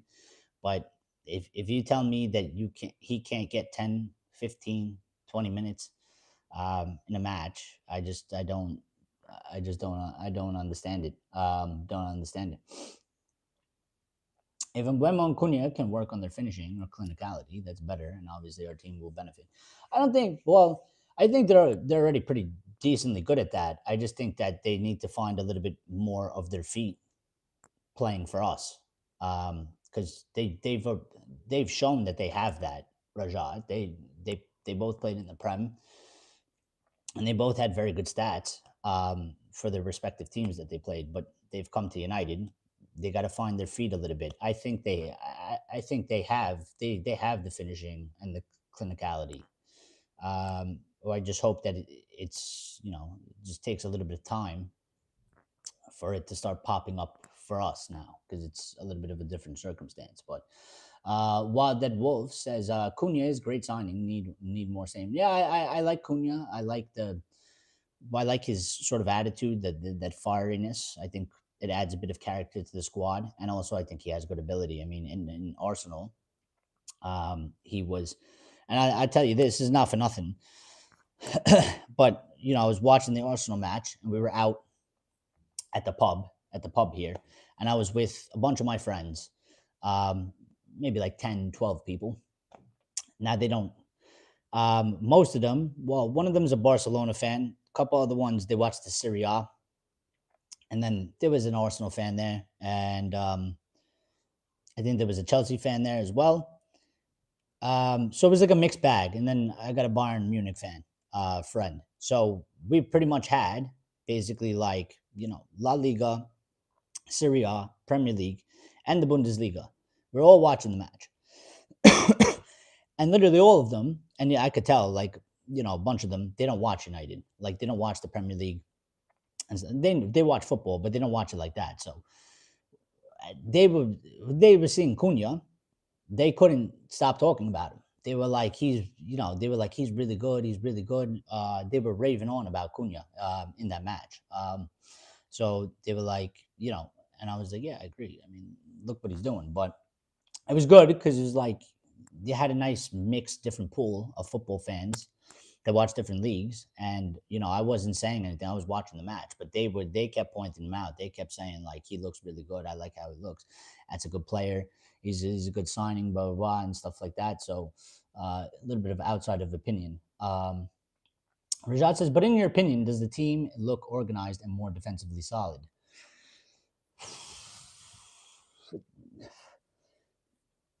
Yes and no. I think they do when I think about last season, but I think they're it's not high enough. It needs to be more. It's not at the level that we need it to be. It needs to be even more. We're not at the level we need to be. I think there's improvements, um, but there's too many times during the match we're not we're not consistent over 90 minutes in that aspect, and we can't have that. And then also just the level of like organization, and also execution. We still need to go up a couple more levels. It's not high enough, to get us to go to where we want to go. So we got to do more. We got to do better. Um, but there have been instances in the matches where you could tell like we weren't doing those things last year. We look better in certain aspects, but probably the biggest problem is we need to be able to sustain that for a long period of the match. And that's probably one of the things like we're not, like Fulham, we looked good for 15, 20 minutes. Then after that, it was just a giant mess. For the rest of the match, it was just, disaster. Like it was very sloppy, very unorganized, just, not, wasn't filling you with confidence. It was boring to a certain extent. If we took that 20 minutes and we turned that into 60 minutes, we'd be okay. We need to figure out how to take the 20 minutes and make it last 60, and then you would say 80 and 90. That's one of our problems. When you watch some of the other top teams, there's football games, you're going to go in and out a little bit. But for the most part, the ones that win the titles, the ones that are the machines, the ones that are ready to go, they they go from the first whistle to the last whistle. We can't do that. We haven't done that yet. That's something that we need to do. So Ray says, same old. We play 10 to 20 minutes and then we go like we never played together. Keep players that are dog shit, that are doing shit, and keep Mainoo on the bench. Well, yeah, I mean, I was just saying that like it's one of our things. Like we gotta figure out, or he's got to figure out how to get the players to play at that sort of level and consistency. Um, for a longer period because you can't be doing 10, 10, 20 minutes. That's not gonna we're not gonna win that way either. So um,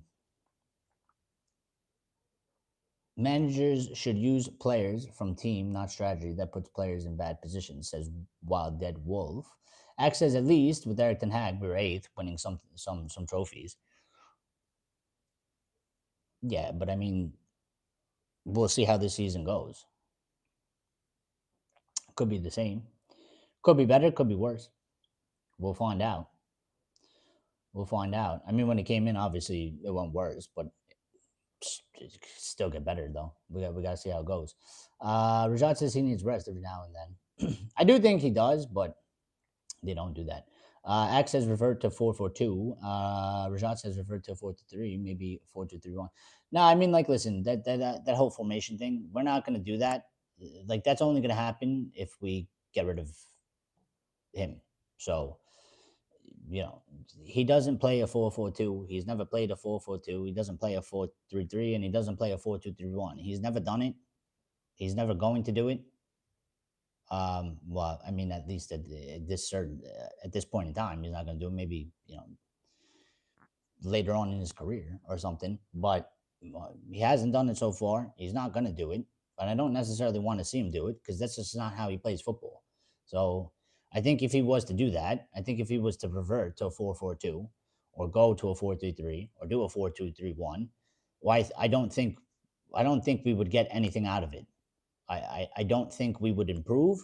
I don't think we would like win more matches or score more goals or play better.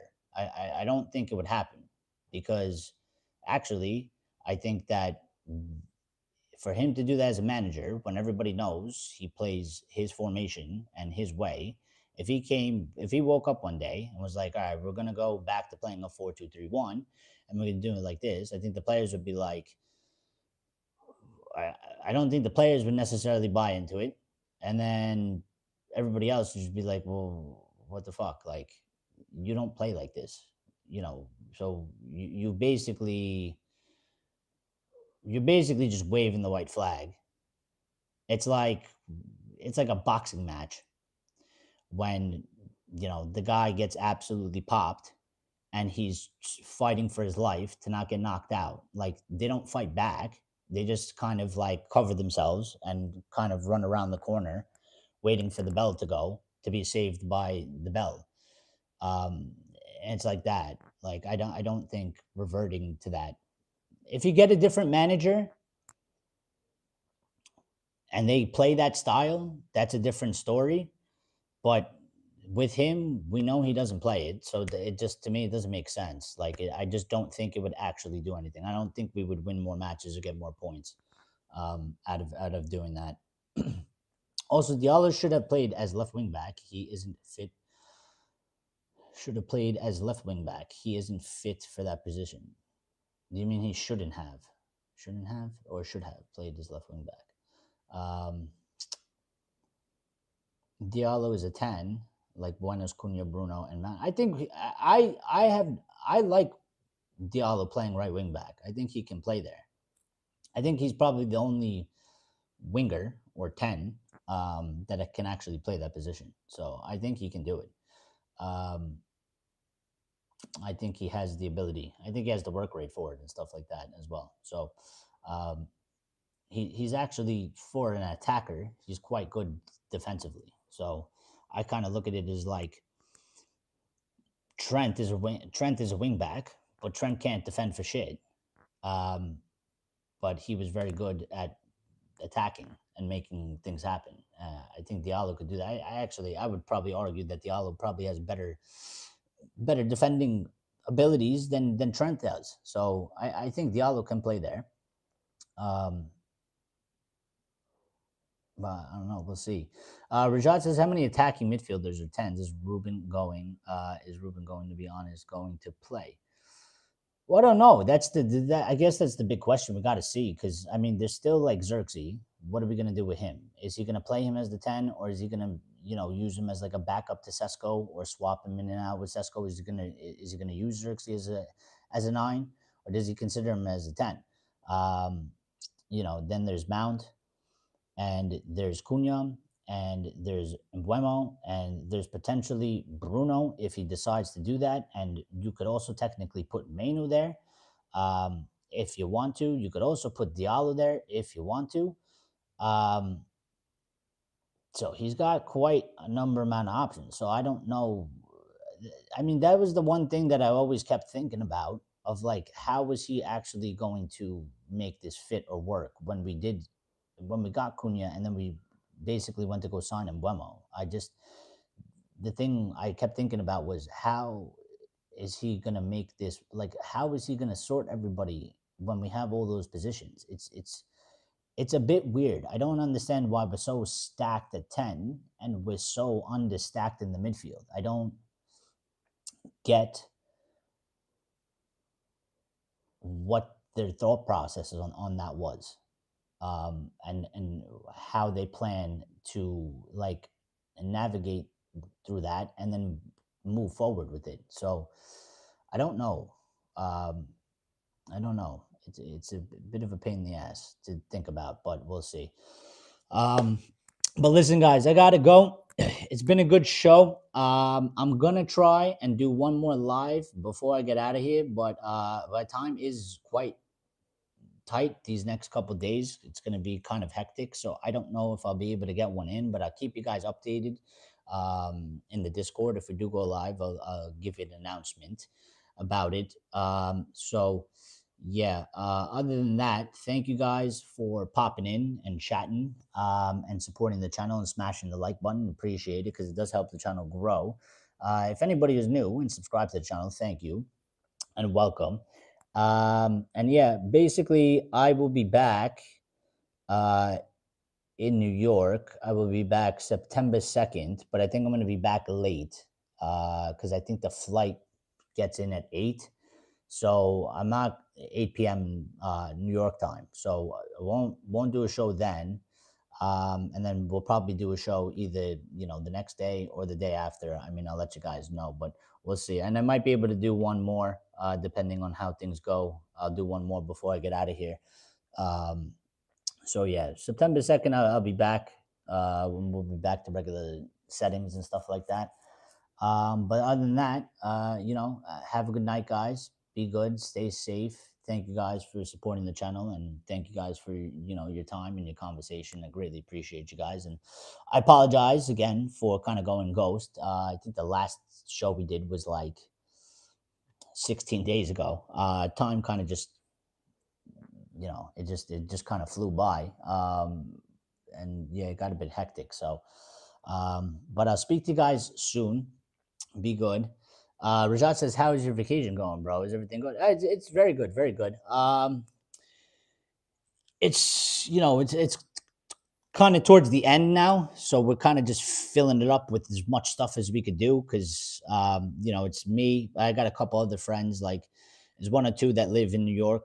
I got a friend that lives in Australia. We're kind of all leaving at the same time, so we're trying to just jam pack as much stuff as we can in sort of the last week. So it's been kind of crazy, eventful. It's good. It's fun. But it's a lot of late nights, a lot of waking up sort of late in the day, and then going back out and running around. So, thanks for asking. I hope you're doing good as well. But I gotta go. So thank you guys. I'll catch you later. Be good. Lyle says, "Cheers, Eric, and all you Reds." Yep. Thank you guys. You guys are the best in the world. We'll speak very, very soon.